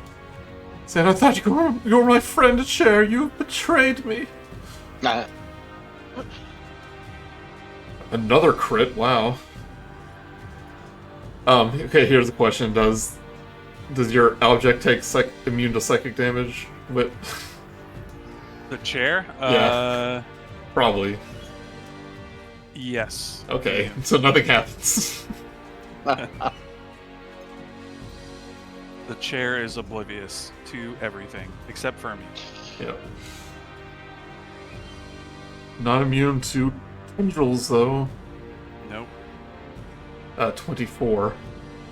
That hits. For 18 psychic damage. The chair is dead. The chair crumbles. Now I can concentrate on something else. Thank God. Well, I think that one's not concentration. It's only if you... Oh, the anime. Yeah, no, you're right. Yeah. I think. Like the free one you get, I don't think that's concentration. Yeah, you're right. Yep. This whole time. Well, I mean, I've been using it as an excuse to not do anything more complicated than what I'm doing. Yeah, there's an animate object spell, which probably is, but this is a class feature, which isn't. Right. Soul. Oh, I thought that Gemio was gonna... Well, it doesn't matter, I'm almost dead. Well, that one hasn't attacked yet. I'm gonna use my bonus action to cast Healing Word on myself. Okay. At a, I guess, still second level. No, I'm hurt. I'm gonna do it at third level.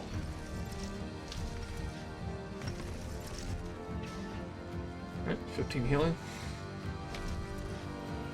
Okay. Let me see where that puts me. I don't do math. Heal. I'm still low. I am going to use my... Well, actually, let me see if I should help people before I just drink more health potion. Must be nice to be able to drink a potion. Must be nice to feel things. If I only had a mouth. I can't cast another spell.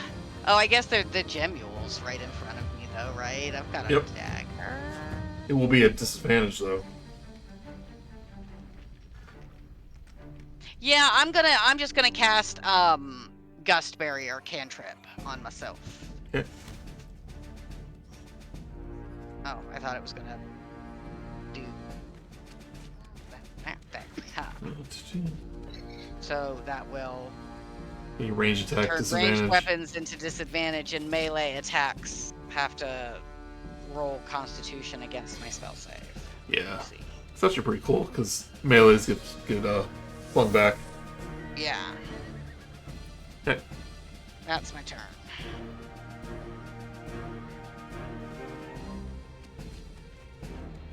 Alright, this Gemule sees Rok'kee. Mm-hmm. And we'll do a little spring.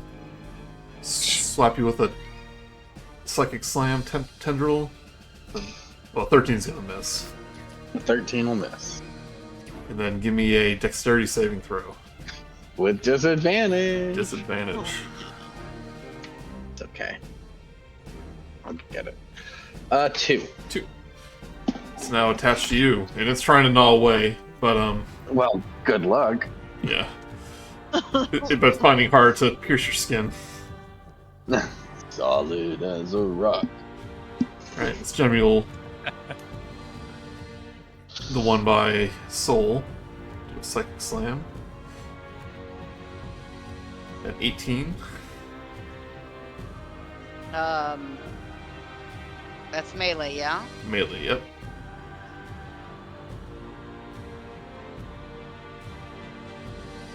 You take Yeah, go ahead. 11 psychic damage. And it will do a Constitution saving throw. Yeah. Rolls a 3. So Flung away 10 feet and knocked prone. 10 feet, so it falls onto the... It like hits you and gets slammed backwards. Takes 2d6 damage, so 4 damage. It is prone.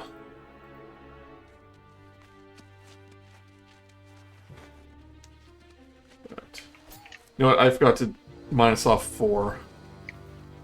So it could have potentially not hit you. So I rolled 4. Does a 14? Does a 14 hit you? 14. That is my armor class, so Okay. it does not. Well, it does. So I thought nope. The ties went. attacker. Beats it. So if it matches your armor class, then it still hits. Okay. Yeah, your armor class is the difficulty, the DC for their attack roll. Yep. Right, verdict. I am going to poison spray the gentleman in front of me. Con 15 save. Okay. Poison spray. It's 2 targets, isn't it? It is 1 target. Okay. A creature. I thought I might have a code, but no.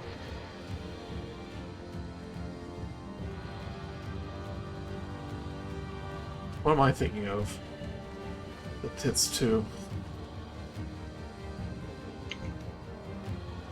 I do not know. This one, when I scale up, it doesn't add targets. It adds D12. Okay, there is another one that hits 2. It's something different. All right. So I roll what? Con 15 save. Con 15. Minus whatever a Bane is. Okay. Rolls a 16 plus 4. 13. Fantastic. So that is a fail. And that gentleman will take 6 poison. 6 poison. Alright, looking hurt. Alright. And yeah,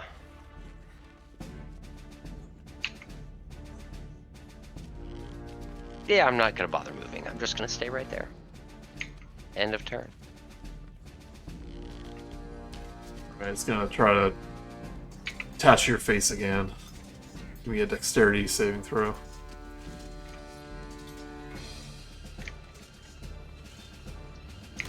Alright, hand rolling this one because it's important. 9. 9. Alright, attach your face again.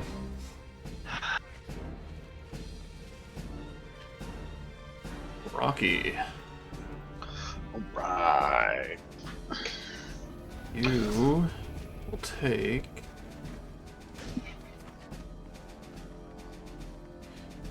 7 piercing damage as like little teeth gnaw into your rock.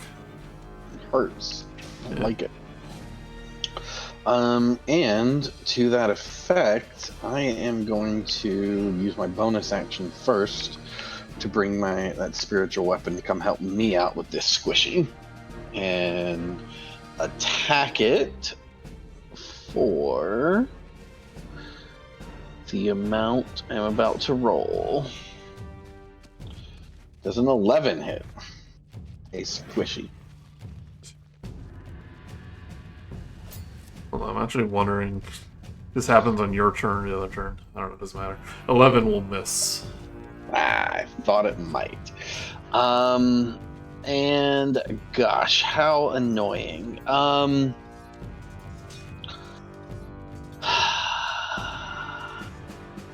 I, for my action, want to use...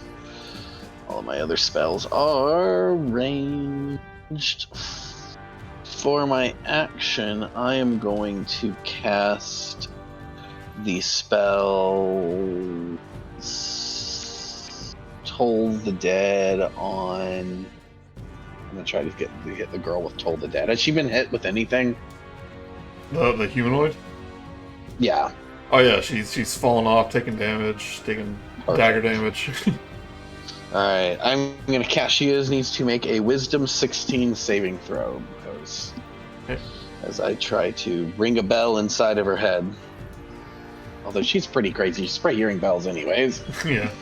Wisdom 16. That is what she needed, so good for her, because it would have been 21 damage on her. Ooh, yeah. And she doesn't, since it's just a cantrip, she doesn't take half, she just takes nothing. Yep. Alright, Raina. Another effective Rocky turn, brought to you by Rolling. We have a name for this now, it's called being Randy-capped. Yeah, Randy Cap. Yep. Oh, I love it. Randy's one of our friends that has notoriously bad rolls. Mm-hmm. Alright, Raina. Alright, so Raina is going to take out a dagger and cast Green Flame Blade on it. Okay. And stab the squishy that is on stab the squishy that is on Rocky's face. Okay. It It is attached to him, so it's actually on his person, so it's fine. Let me roll the hit. 'Cause I didn't do that first.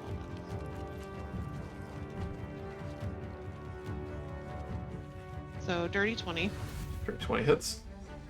And then, so it will take...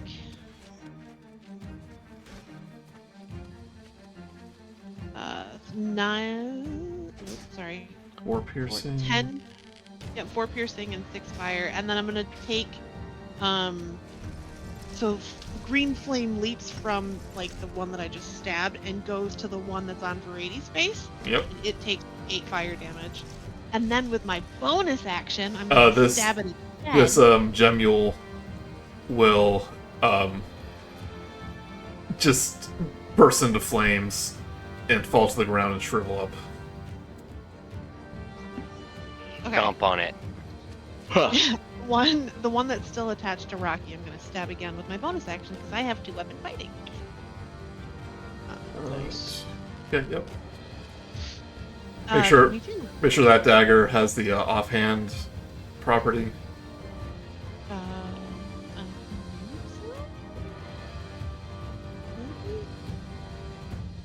Finesse, light, thrown, or nick. Oh, that's the new stuff. Is it an off? Does it say offhand attack when you attack with it? No, I don't. Where would it say that? Okay, hold on.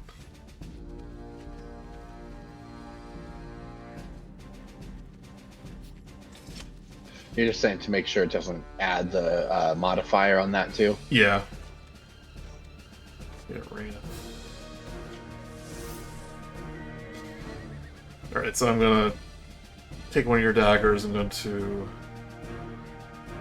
customize it to be a dual wield. So go ahead and refresh your page. You'll now see under bonus action, you'll see attack. I don't think it actually changed anything, but you don't get proficiency with your with the damage. Okay. Or What? dexterity. Yeah, because she's a warlock. She's not like a rogue or anything. Oh. Okay, yep, so make a attack. It just does 1d4 damage, basically. Okay, so the 22 was the roll to hit, and then here's the damage. So. Well, it looks really cool, Raina. Yeah, it looks really... Thanks, I appreciate that. So 3 piercing damage. What's Green Flame Blade? Is that a bonus action? No, it's just an action. And it's part of the attack? I don't believe it's part of the bonus action attack. No, I mean, it's a... Blade. The way I read it, I did not interpret it as, you got to use it a second time. It's one action. Yes, so it's the attack. Right, you're good. Fermi. Fermi is going to cast Thunder Wave out of a second level slot. And he's going to try to target it basically the very back end of this door. Okay. Trying not to hit Saul, but understanding that technically... Maybe that's how it happens, yeah. I mean, yeah. She is up high. Oh, yeah, okay. Is it just the ground, or is it a cube? It is a cube. Isn't Thunderwave the one that comes out of you? Oh, yeah, it is. Oh, shoot. Okay. All right. You can run up there. Yeah, well, not close enough. Get in the fray, Fermi. Yeah. Don't. Let's go. Passing out. Yeah, let's go one fight with you still standing at the end. It's going to be difficult terrain to get past everyone. Yeah, no, I'm just going to viciously mock the one that's... So this one is on... It is, yeah. It's face attached of to... Rok'kee. Yep. Yeah, well, I'm going to insult it. Wisdom 14 save.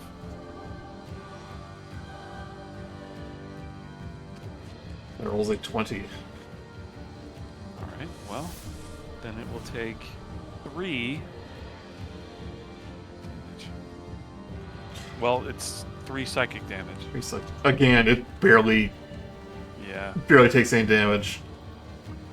I can't do anything that much. All these things are resistant to psychic. We have 2 bards here. Yeah, if that wasn't clear, these things aren't taking much damage from your psychic. No, it was clear. Okay. I'm just doing what I can. Just always got. Right. This person will attack at disadvantage at Soul. She is your sworn enemy. Since, Gust Barrier is still up. Rolls a natural 1. Ouch. But she will try to attack again. This time roll a 13. Still doesn't hit. Still doesn't hit. You have the blessing. Do you have the blessing of the brain? Bitch, you know it. Jill is gonna climb up the statue. Alright, Soul, your turn. Oh, the Jamul's back on the statue? Jeez. Another one, yeah. How damaged is the Gemule? Right? Very, very hurt. Then I'll just straight, I still got that dagger. 17 to hit. 17 will hit. 4 piercing. And I do not believe that sneak attack is active at the moment. So nope. Just 4. Okay. That was an action. And then as a bonus action, I'm gonna cast Healing Word again. Alright.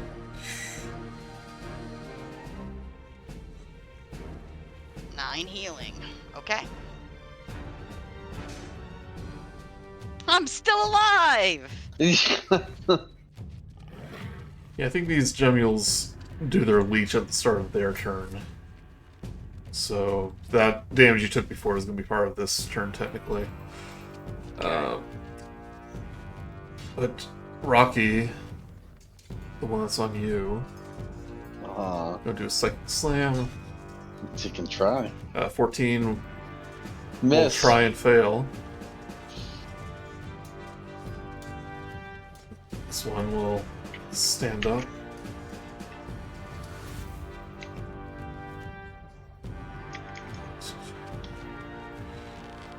And run up to... Is that enough room? Yep. Run up to Verde. Second plan. 19 will hit. Potentially. Yeah, it will. Okay. For 18 psychic. Give me a dexterity saving throw.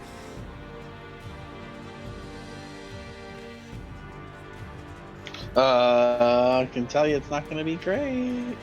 No, this is 11. Verde, yeah. 11. Oh, okay. It is attached to your face. These things love your face. I know, it doesn't matter which character I am. I always lose the face-sucking save throw. Right, that's your turn.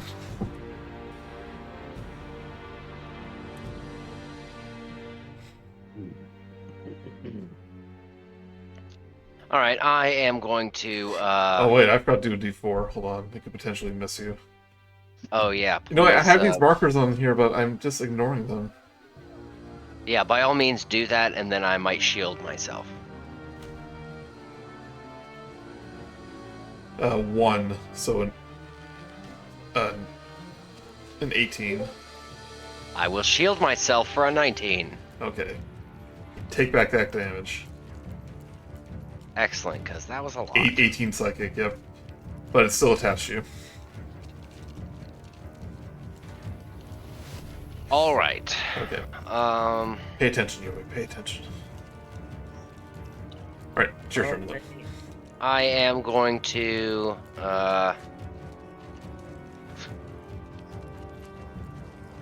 Gosh, it seems so, but like, you know, I don't know if teammates can survive more fireballs. And I've been forgetting concentration on Saul too. So it's all my fault. Oh my goodness! Yeah. So it's okay.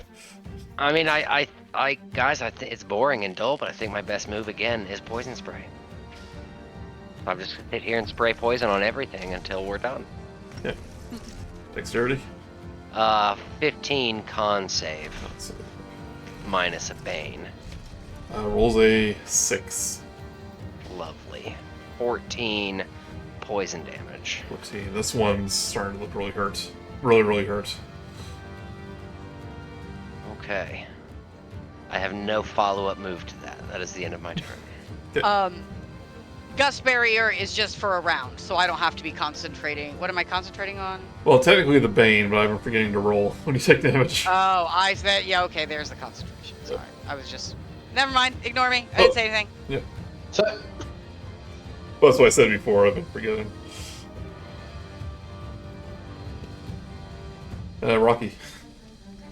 right. Rok'kee is going to be useful this time. We are going to... So I guess if I were to move, the thing just moves with me. It doesn't get an attack of opportunity. Yep, it's attached to you and it's tiny, so... But it just goes with me. Yep. Okay. With no penalty. Okay. I'm gonna move just kind of over here. Okay. And you can take it with me. Just want to get out of the hallway. You And see your first glimpse of this nearly dead mutate. Okay. The humanoid. Yeah, like focused on Saul. Okay. Well, you know what? These squishies are hard to hit, so I'm going to go back to my tactic of using my spiritual weapon against the humanoid there for an attack of 10. 10 will miss. And then for my full action, I am going to, if I try to do Sacred Flame, flame-like radiance descends on a creature you can see within range. So it's like an orbital cannon, not like a column of flame. So I don't think it'll hit me, but we'll see. I am gonna Sacred Flame the squishy on my face. Okay. Is that a range? Dex, okay, Dex. It's a saving throw. Yeah, the squishy's got to make a Dex saving throw of 16. Rolls a 22. Okay, then that's it. Looks like we're done. You know what? I can move 5 more feet. No thing you've noticed is that these things are resistant to magic saving, or not resistant, are very good at magic saving throws. Well, okay. Yep. I moved over here, and that's my turn. That means they have advantage on them. Yeah, I picked up on it. This party is so ill-suited for this adventure, I swear. Oops, all bards. all psychic damage against psychic creatures. Raina, your turn. But it is something for you guys to keep in mind now that you know what you're up against. Mm-hmm. Right. Raina wants to kind of peek around the corner and just eyeball Soul. Is Soul looking like she wants to come down off that statue? Well, I mean, she'd be happy up here, except the damn squishy keeps climbing back up. Okay. I'm just gonna do it. I'm gonna move right here next to Soul and reach my hand up, like, let's go. Let's go. And I'm just gonna put my hand on her leg, like grab her leg, and we're gonna thunder step. She is too high. She is 20 feet on the statue. What if she reaches down? Can she reach down? That's true. If Raina reaches down, up, and I reach down, can our fingers touch? 20 feet's pretty high. Well, hold on. It says the creature must be within 5 feet of you, so it doesn't. Oh wait, she's 20 feet up. Never mind. Yep. Yeah, that math doesn't work. Fudge. How far do you move here? Because you can climb at half speed. 5, 10, 15. Hold on. I was here 5, 10, 15, 20. So I could go 5 feet up. Yeah. Would that reach her? Would I reach her? I went 5 feet up because I'm like 6 feet tall. I mean, you have to be next to her. Per game rules, so. Yep, you're not close enough to her. But everything around you is almost dead. Alright, well then we're just gonna go back here so I can get a good view, and I'm gonna Eldritch Blast the squishy and the human. Okay. So the first one goes to the squishy. That's 16. That hits. Then that's 11. And then the second one goes to the human. That's a 13. 13 will miss the human. Miss the human, okay. Yep, but the squishy now has a eldritch hole in it, and it flops to the ground. Sweet. And that's my turn. Okay.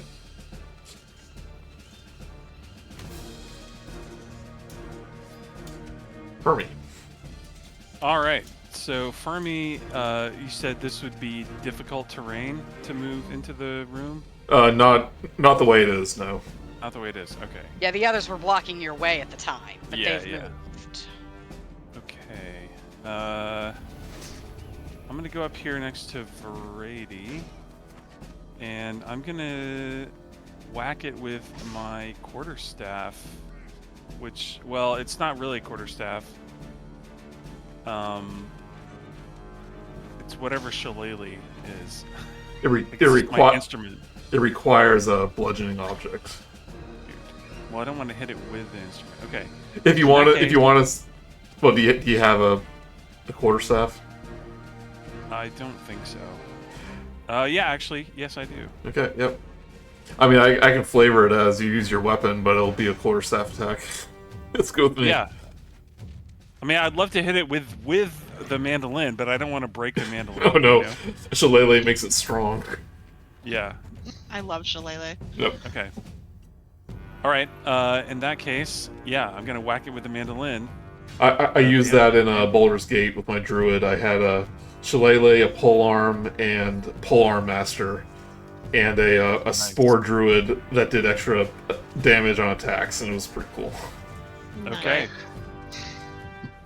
Fair enough. Well, that's gonna be a 15. 15 will hit. All right.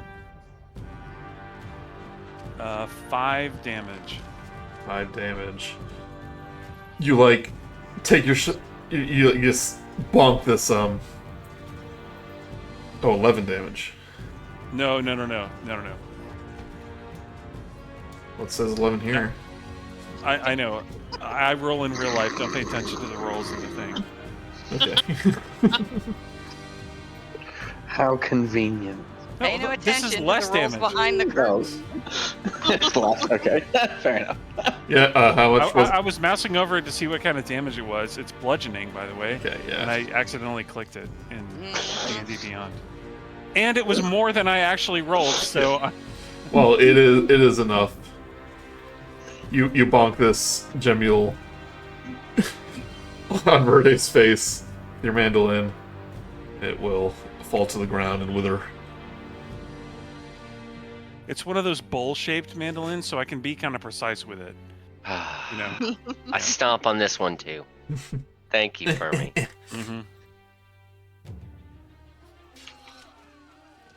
Right. You cast Gust of Wind again?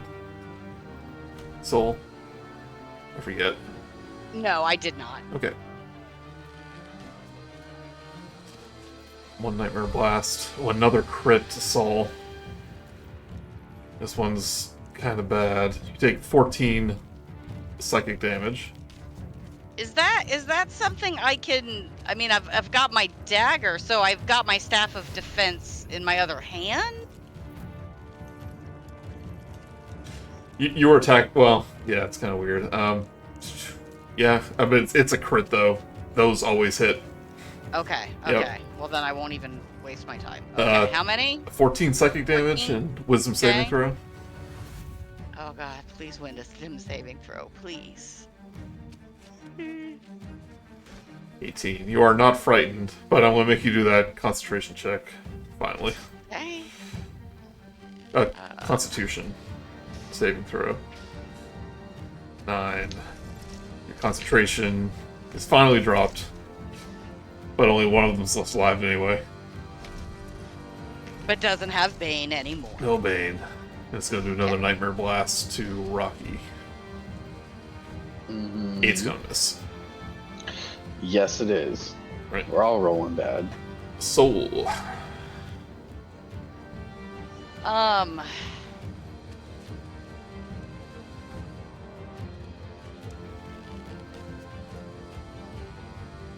Yeah, remember when enemy crits, you get something special if you want to do that. But she's almost dead.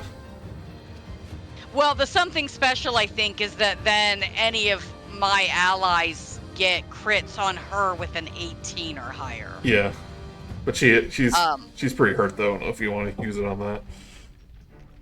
Yeah, no, I think I'm just gonna. I mean, I'm close enough. I can climb down and be beside her, right?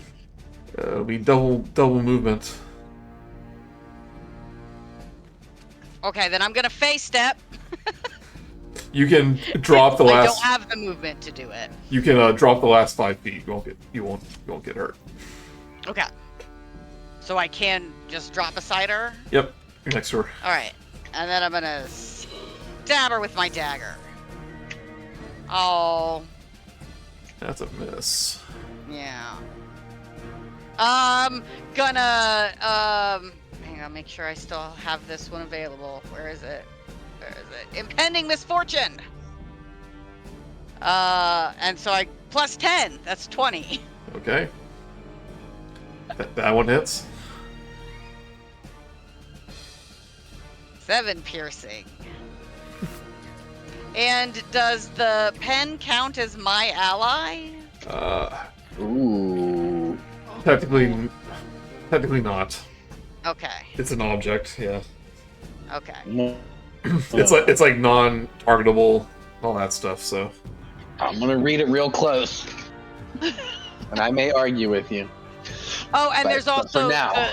that's the Oh way. no, I did end up climbing. So That's the never- way my GMs have ruled it in the past. If I'm wrong, then let me know. Doing something just because it's the way we've always done it Yeah. is not a good reason. But you're probably right. Okay, so I moved and attacked, and I don't think I have bonus actions other than healing. Since it's not an object you can interact with and stuff, it's just like, like my ruling, way I understand it is, it's not actually like, it's not dangerous to them, so it's not an ally to everyone else. Then as my bonus action, I am healing word again. Okay. So you have pages and pages under features and traits. It is a lot. Yeah, well, I mean, that's why it's always, like, I'm not always, like, right up on my, like, what I'm gonna do, because anytime someone does something that changes it, I have to go through a whole list of the stuff I can do. So, like, if what I have planned isn't gonna work, Amen. figuring it is so fucking hard sometimes. No kidding. We're only going to get higher in level, too. Great. Does a 20 hit Rok'kee? 20 does hit Rok'kee. Okay, you take 19 psychic damage. That's a lot of damage. Is my brain rock too? Maybe it doesn't hurt as bad. And it's still attached to you, so you'll also take... you'll take 9 piercing damage as it sucks more life out of you. Okay, these are a problem. Yeah, these things are tougher than they look. Yeah. Alright, Verde, everything's looking almost dead. I've been hearing this over and over again. And then we go through a round. We keep We're down concentrating just a on two the. left. Yeah. And we go through a round where everyone saves from our rolls and nobody hits. Yeah. You guys think I should do a psychic damage? I think it's the best call. We got it covered, Sam. Don't worry. All right. Brady is going to firebolt the one adjacent to Rocky's face. Okay. And that is going to be a 21 to hit. That one hits. And it will be a whopping 8 fire damage.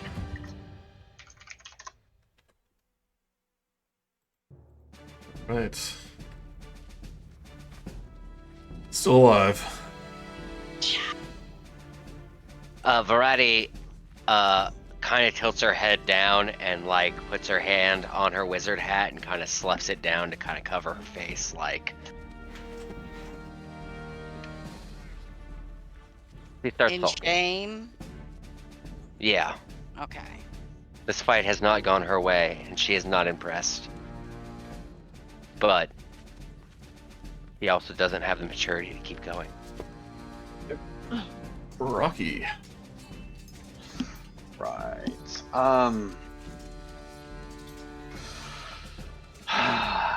Rok'kee is going to try to hit this thing off his face again, because I understand it can't do a saving. Saving throws are bad ideas, so I'm going to try it with this thing, and I am going to hit it for.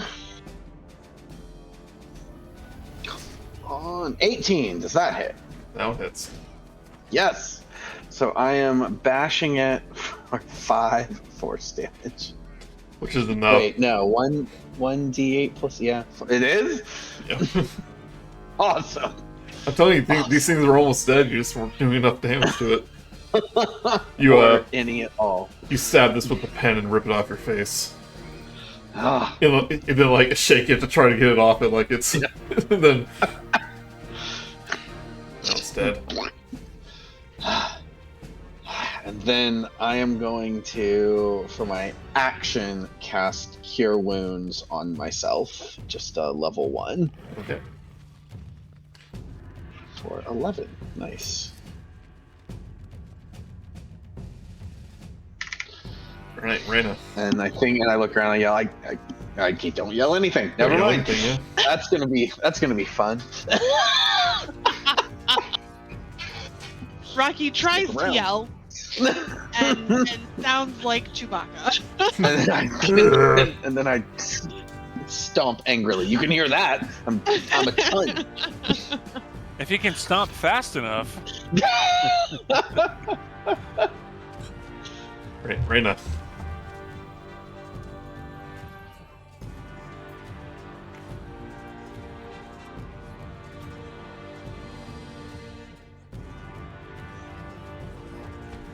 Oh, we can't hear you if you're talking, but She that looks Eldritch like blasted. looks like a crit, yeah.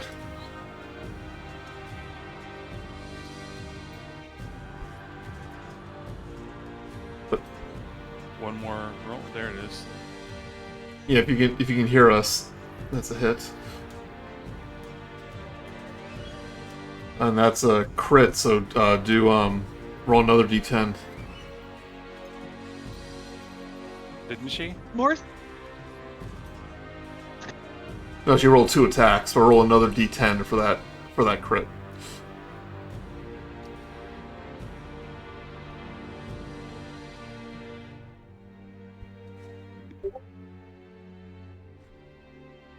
I don't know if she can hear us.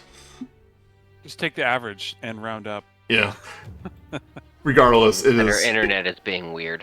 Yeah, regardless, it is more than enough. As Melina, her name's Melina. I didn't say that, but as this mutate tries to grab its soul, Raina comes from behind. Eldritch blasts her right in the forehead, and she goes, "The voices have stopped." Chill. Fall over dead.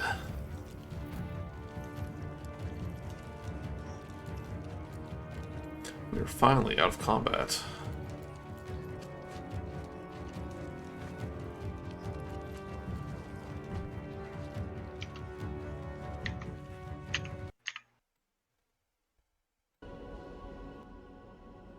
I bow before the statue of Demeth, Doomathon. Yep. And just kind of, tried to, not my best showing, literally in front of the gods. So I'm just gonna sit here humbly.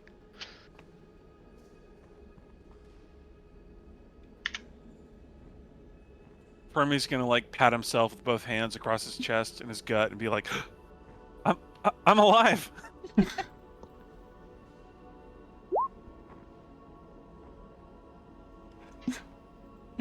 What is this? Yeah. Raina wants to comfort Verady.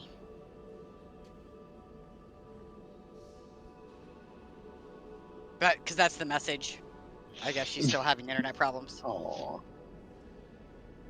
Oh. So Well, I feel comforted. Well, I don't know. Roll for comfort. I don't know what that would be. Medicine. There. Fermi, Rok'kee catches your eye, and here's what he does. He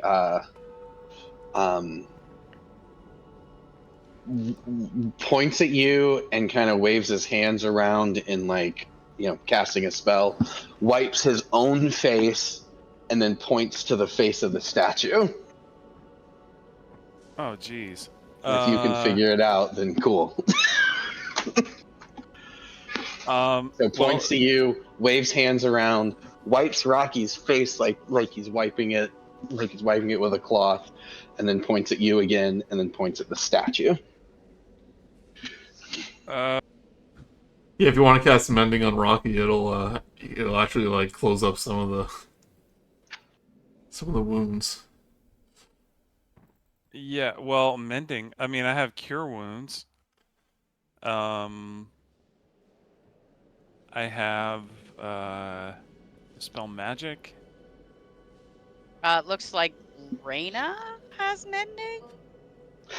Yeah, she cast it. Let me ask you guys this, because I may have misunderstood. What was Melania doing? The picture. What was Melania doing to that statue? She was defacing it. Okay. Yeah.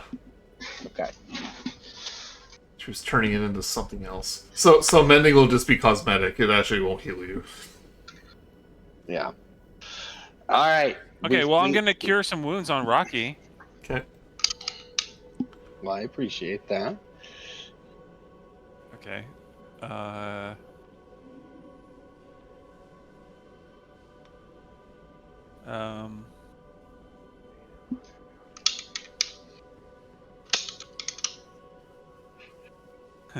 Fermi's like looking at Fermi's face is all like screwed up. He's like trying to figure out what he's saying. I love it. I get that he's saying something. I appreciate everybody helping me.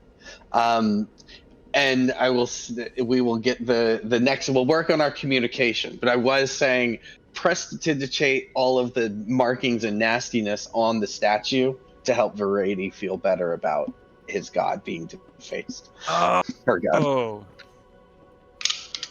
Well, Fermi did not get it, so Which is fun. Well, how much did you heal me for? Because I do need that too. So yeah, I'm not mad about this. Yeah. Let's see. 1d8. 3. Ooh. 4. Awesome.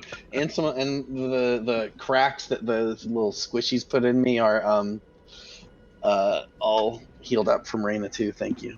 Yes, like Raina says that she is all the mending she can cast. Yeah. Everyone give me a perception check. Oh dear. And I have mending, so I'm helping Raina do the cracks in there, but there's still paint all over it, at least according to that picture, so I just look at the paint and then shake my head. Nick, is it just your Discord that messing up? Because it seems like you're still connected and everything. But I'm just seeing who's the highest. When mine went out earlier, mine was 23, by the way, and I had kicked the Ethernet cable out, but when I plugged it in, Discord did like a 20-piece update. I don't know. It was weird. Well, she's still on Discord. She can hear us, I think. So, Rok'kee and Soul, you see the door on this end of the hallway over here kind of creak open, and you see a face. Uh-oh. Someone with a grayish skin kind of peek through. Just watch you for a moment. Well, that's weird. I try to wave at the party and then point to it. The door closes. The door closes.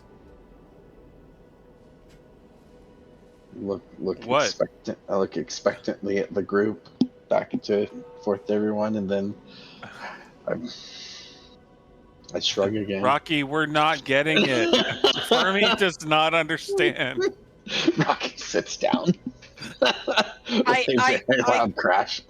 I think Rok'kee is indicating I saw as well someone poking their head out of the door back there. Rok'kee nods enthusiastically.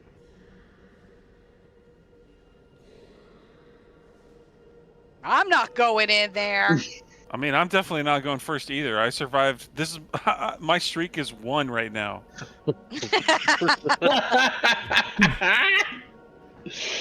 Brady is still upset, but she kind of comes to a little bit and gets up and starts climbing up the statue and starts cleaning it with after casting Minor Illusion, on repeat, is going to play "In the Arms of the Angel," as she's cleaning up the statue. Oh, Fermi's gonna prestidigitate and I was help. like, yeah, I was gonna Oh, say, what a I good thought we were idea. doing all the Yeah. mending and stuff. Well, yeah. yeah. Why wouldn't I? You guys are all the best and most supportive. Thank you. Rocky does the motion from the gif Raina of too. Michael from The Office when he goes, "Thank you." Is it with the fire? Yes. Okay. I don't have prestidigitation, otherwise I would have. After a few more moments, the door actually opens for reals. You see Point to it. 3 drow step out. 2 drow with crossbows, Oh. kind of at the ready. Do any of you know Undercommon? I do. I'm guessing I do. Yeah, I'm guessing the Durgar does. And they say in an Undercommon accent, "Friend or foe? Are you a member of the cult?" I speak the undercommon word for friend. Melon. Yeah. Did you just make that up? No. No.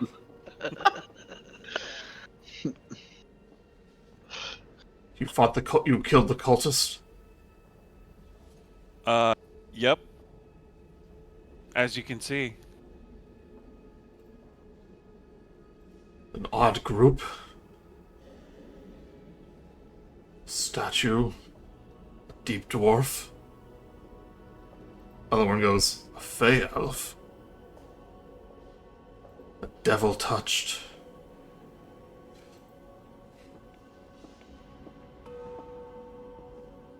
That seems racist. I was gonna say, I was thinking about saying, don't talk about my friend that way. Did that statue just move? What's... I wave. We may have need of you. Come with us. The brothers want to speak with you. Wait. Variety, are these the people that we were looking for a minute ago? Yeah, do I recognize who these people are? Or are they just randos who showed up and started speaking in Undercommon? They are randos. They are drow, though, so they are Underdark elves. I don't know them. I sniffle. Being Underdark elves, Soul is going to be inherently more trustful of them, actually. Does Fermi Yes. notice that? By her telling him. So she'll start to walk towards them. Yeah. And be like, well, let's see what they have to say, guys. Well, Fermi's gonna be like, I mean, let's not forget about Franklin. Their crossbows are not like not like lowered, but they're more at ease. After they saw what you did to the cultist. Nice. I mean, we could forget about Franklin. I'm just saying, you know, Well, I think we Variety. forgot about- What? How do you know that they don't know where the prisoners are, or where Variety's friend is? How do you know? Well, I don't. I don't. So maybe this is how we find Variety's friend and say Franklin. Perhaps. But Variety doesn't. Oh, okay. Yeah. All right. Okay. The brothers of House Hedlefell do not like to wait. Fermi's gonna follow Soul here. Yeah, Saul's gonna a little too trustingly, but on appearance a little too trustingly, go and see what the hell they want. So you notice when you pass by Soul, they give a slight bow. But when Fermi passes, they kind of give a stern look at you. Ooh. They are racist. I guess. We're the same race, though. Yeah, but I'm more like Fae. Not the same. Right. Atheist. Okay. Not the same gender though. Oh, that's oh, okay. It is a gender thing. Well, that's disappointing. It's pretty common knowledge that elves are female-led society. We should all be so lucky. I was gonna go for T'Pol's joke that even the most despicable species have good qualities. Raina, maybe if you restart your Discord and maybe reconnect. If you haven't tried that yet. I'm sure she's tried it all. I guess if she can hear us, then yeah. Yeah. Can we take a quick break is what she's asking. We can. It's almost close to ending time, but I thought maybe we can do this this It would just be nice if we could hear if we take a go. break and... Oh, you need to go? Geez, you had to go last time too for your... how'd your tournament thingy go? Not good. Oh, okay. Well, sorry about that. Sorry we asked. But you, yeah, so let's introduce this next scene. They, lead you into the door and you see another drow, in a room that has a number of, sleeping sacks in it. And then they gesture to another door to the west side and go, "The brothers Henlefell wait for you inside."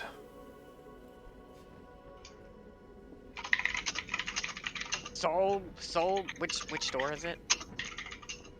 This one right here. Okay, I guess that's where Soul goes. Okay. Do you say you have to go now, or? Yeah, I mean... Okay. We should have 15 minutes at least, Whitford. 15? Yeah. Definitely. We'll stop at midnight, yeah. Okay, yeah. Okay.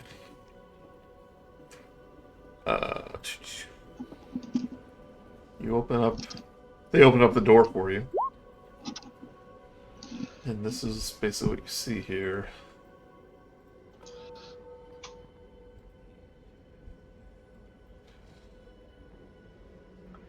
Ooh, it's a library. Yeah. Fermi, I found your favorite place. I'm coming. But one of these drow step forward.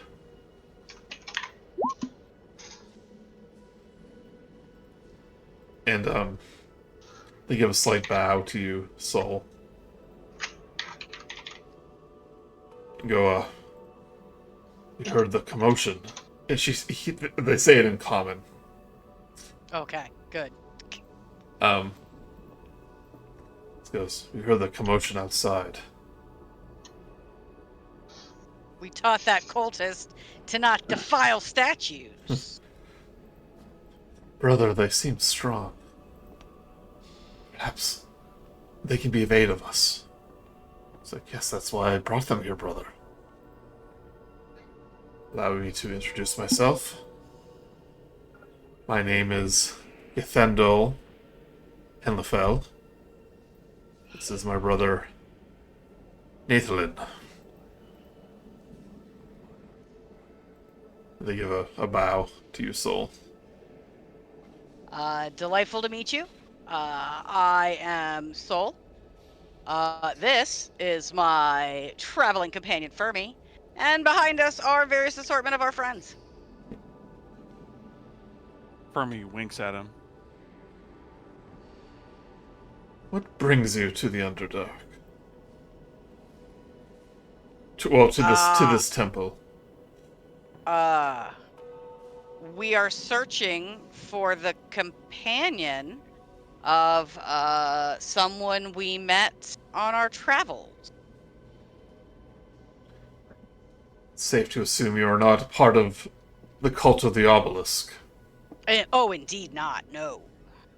No, we just killed that cult of the Obelisk cult member back there.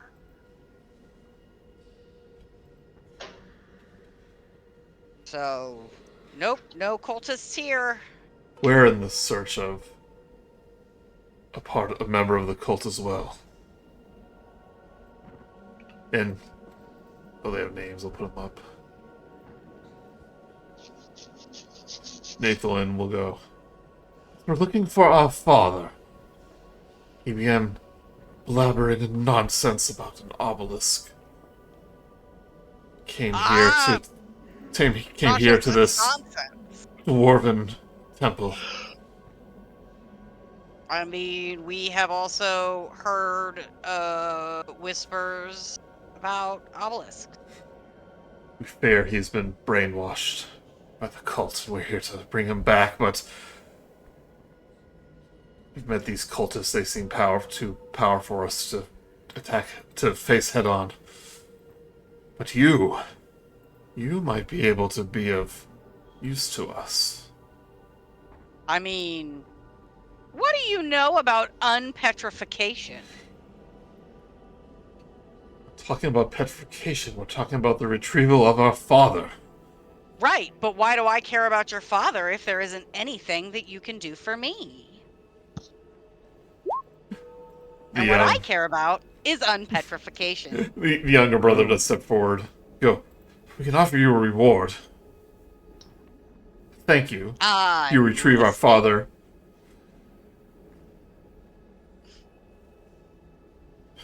It's like, yes, we can offer you payment. I mean, you've got a library right here. We'd like the payment, but if you can't help us with unpetrification, we'd like to do a thorough search of the library to see if there's anything here that can help. We're only visitors. You're free to roam. Damn right. Okay. I mean, I'll have to confer with my group. What payment are we talking about? He holds out a pendant that's shaped like a heart. Did you get that at Claire's? I know it. Tarjay. But this is a parapet of health.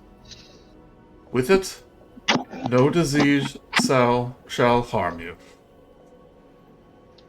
Petrification, though, is a little bit out of its capabilities. And unfortunately, I or my brother are not skilled enough in the healing arts to help you. What about your dad? Yes, perhaps he is a very powerful cleric of Loth. But if he'll be willing or not is another question.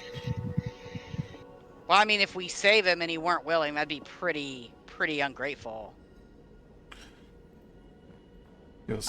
Yeah, let me... Basilisk oil could be useful. Ooh. If you come across that. Oh, that's good to know. Thank you for that tidbit of information. Let me talk to my group here and see if what you are offering as payment is acceptable to all of them. I look around the room to see if there's any basilisk. Basilisk oil. So, I showed you the picture of the library. It's actually the room to the south. Oh. I mean, you can go there. Nothing's going to stop you, but since you're free to peruse as much as you like. All right, give me just a second. We'll get you our answer after a brief conference. So I'm gonna. Should we meet in there? Well, I was gonna say. I mean, we should meet somewhere where there aren't people listening.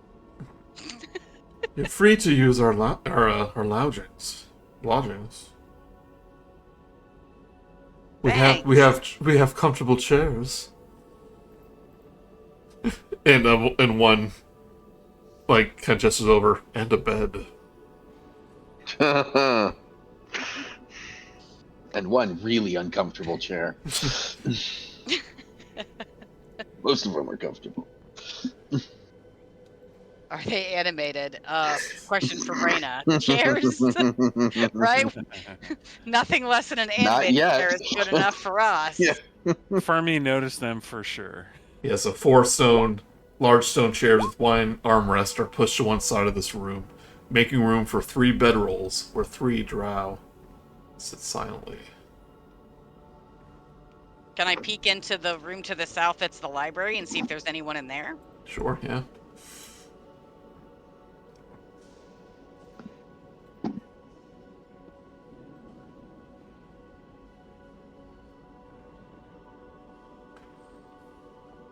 All right, hey guys, come check out this library. Whoa. This room has a. Wait, I'm looking at the right one. Hold on. Okay, yep. Shelves cover the stone wall of this room from floor to ceiling. Sagging books that have been reduced to little more than scraps and dust fill the shelves, although a few books bound in metal have survived the long years of abandonment. Fermi is very excited to just like look at the titles of these books and be like, "Oh, I'm gonna read that one and that one and that one. Oh, and that one too," and just cataloging these titles of books that he wants to read, and then it ends there.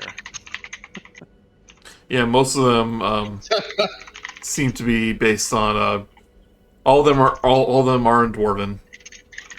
There's like books about Dwarven history, folklore, mining techniques, but again, they're kind of all in tatters. But you do see a number that are bound in metal. That's interesting. I'm gonna browse around for any, lying around spells that could be copied into a spell book. Yep. Do any look like they're bound in human skin? Not today. Okay. They be in the restricted Yeah. section. There's a little area. There's a corner with the curtain. So I guess I talked to my companions about the offer. I'm gonna close the door.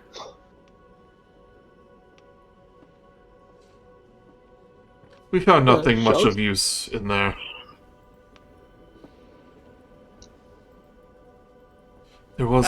Soul rolls her eyes at the obliviousness of the drow in recognizing that we're trying to.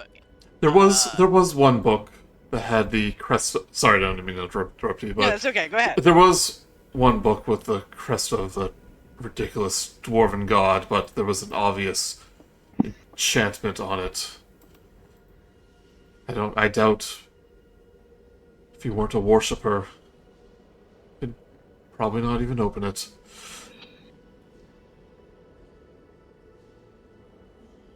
Fermi's like, well, that rules me out.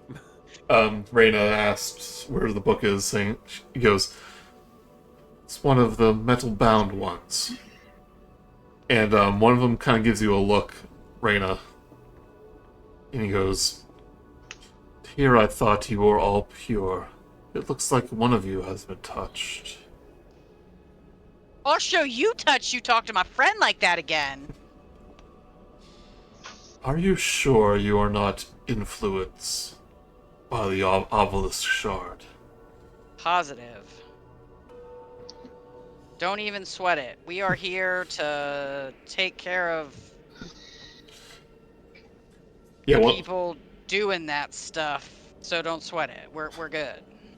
Yeah, Raina kind of makes like a threatening gesture, Eldritch Blast. Yeah, good. She goes, I meant no disrespect. And she gives a little bow. I'm just stating the obvious. You have an aura about you. Far realm energy.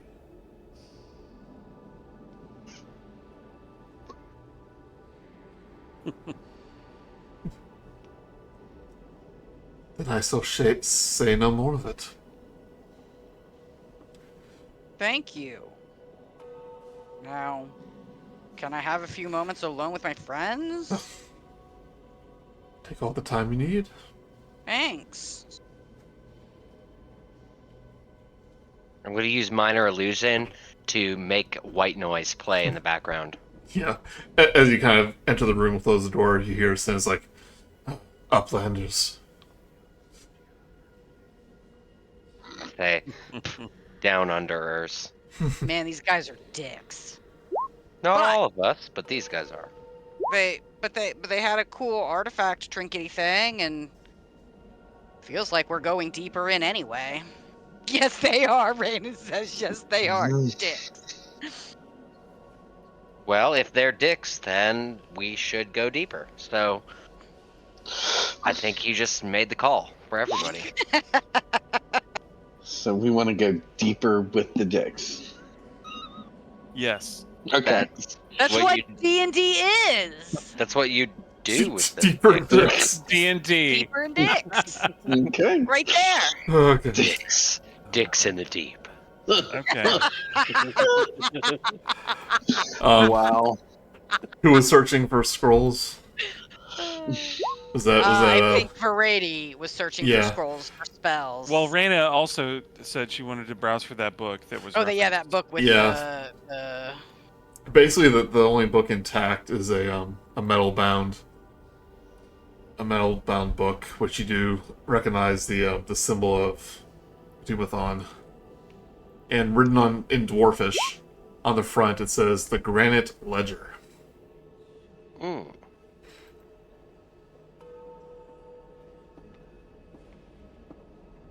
I don't speak Dwarvish, so this is. Yes, no use to me. I'm gonna snag it, and I was just writing down the Granite Ledger, and I would like to browse the table of contents and page through to see what on earth that is. When you pick it up, it does it does recognize you as a follower of Doomathon, and the crest kind of clicks like a lock unlocking. Ooh. You feel the ground rumble a little bit, but it ceases almost immediately. Inside, you see a list of names, and occasionally like a titles like priests or bishops or clerics and some people of note. But they seem to be the people that are buried in the tomb below. None of them really stick out to you. They're long dead and forgotten. Okay. Does it perhaps have an accompanying grave map? Grave map. Or entombment hallway map? I will let you know about that. But you do see what looks to be imagine like a circle with images on each, like almost like a clock face, and they look like gems in various state of construction, or in like being like a raw uncut gem and then slowly being chiseled into like a beautiful like a beautiful gemstone. And you see is actually instructions, almost like a combination lock, on how to unlock the entrance to Crypt of Thund of Talhund. All right. It says Nice. it requires a gem to enter. Ooh. And there's like a gem shaped lock in the middle of the dial. Okay. Do we have? Is it a gem that fits it? I don't have anything on me. I pat my pockets and shrug. I don't have a fabulous gem collection, and nor do I know anybody who did. And whoever likes gems are just losers. Yeah. But that is why when you were a single gem, a single gem that you found that we gave to on the Drew ground, yeah. as remembrance of Franklin.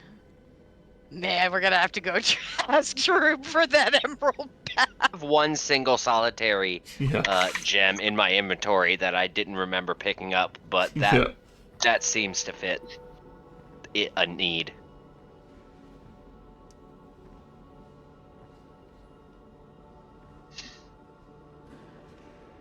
Well, are we gonna pick it up next? I just see that it's midnight, and I know that Whit said that he needed to go pretty quickly. So If you want, though, they offer you a place to stay. You can take a short rest How are y'all looking for in terms of like spell slots and stuff? I'm fine. Okay. I'm not. And I did you mean, use a lot of slots? I mean, we can heal you up. a rest would be appreciated, but I guess that pose is not technically necessary. Okay. But I'll take the short rest if that's what you're offering. Yep. Offer you a short rest.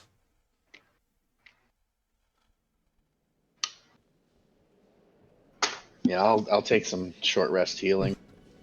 I'm going to be rolling some hit die if anybody has a pertinent ability to boost that. Song of Rest, but you might have used it in your last short rest.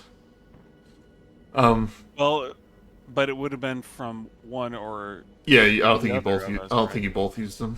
Yeah, yeah. The Drow brothers, as you're resting, goes. We know our father is somewhere in the temple, but we haven't been able to locate him. I'm sure if we wait, he will make himself seen. Then you can make your move.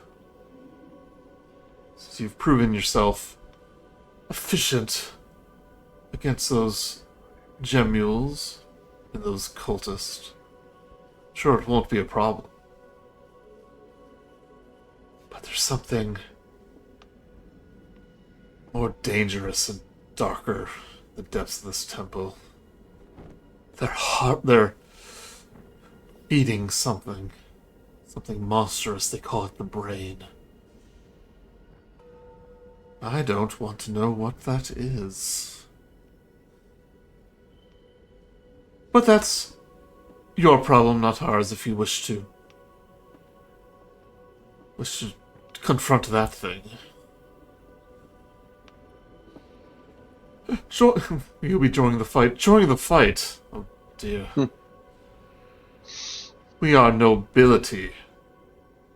We don't get our hands dirty. Not openly, anyway. Ooh. I'm going to cast Mage Hand and have it run across the floor to pick up some dirt or dust or anything in the room I see that's like dirty or dusty, and I'm going to use it and splash it in their faces. You are dirty now. How dare you speak down to me? The other brother starts laughing. Obviously, the younger one. But you'll cast a presentation to clean it off. He goes, brother, what did he tell you? We're outside of the city. They don't care. He goes, Right. sooner we get back, the better. Like, but if we don't return with father, then we might as well be exiled. Yes, I know.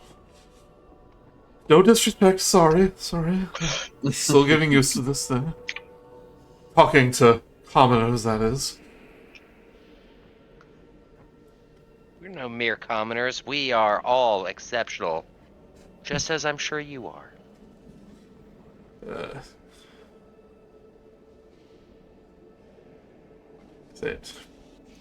I can sense you're here more than to find a friend. I don't know what you're talking about. Well, I mean, we're not just trying to find a friend, we're also trying to find a petrification cure for our other friend. Yes, of course. It's just a coincidence that your red friend there.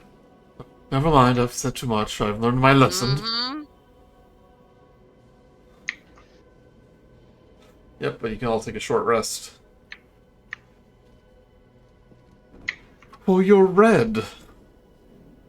I'm purple. They're just colors.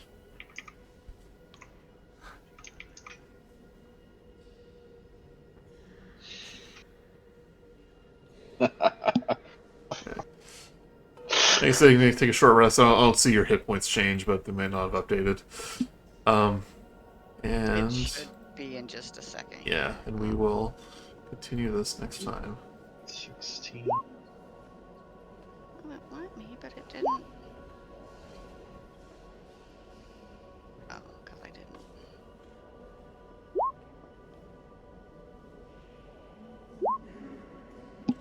Boom. I ended up healing up all the way. Kaboosh. Yeah, that tough beat's nice. Yeah. That's 73 hit points. Oh, nice. Yeah. It's a lot. That's roll call for tonight. Awesome. Well, I had a lot of fun. Me too. Yeah, me too. Yes.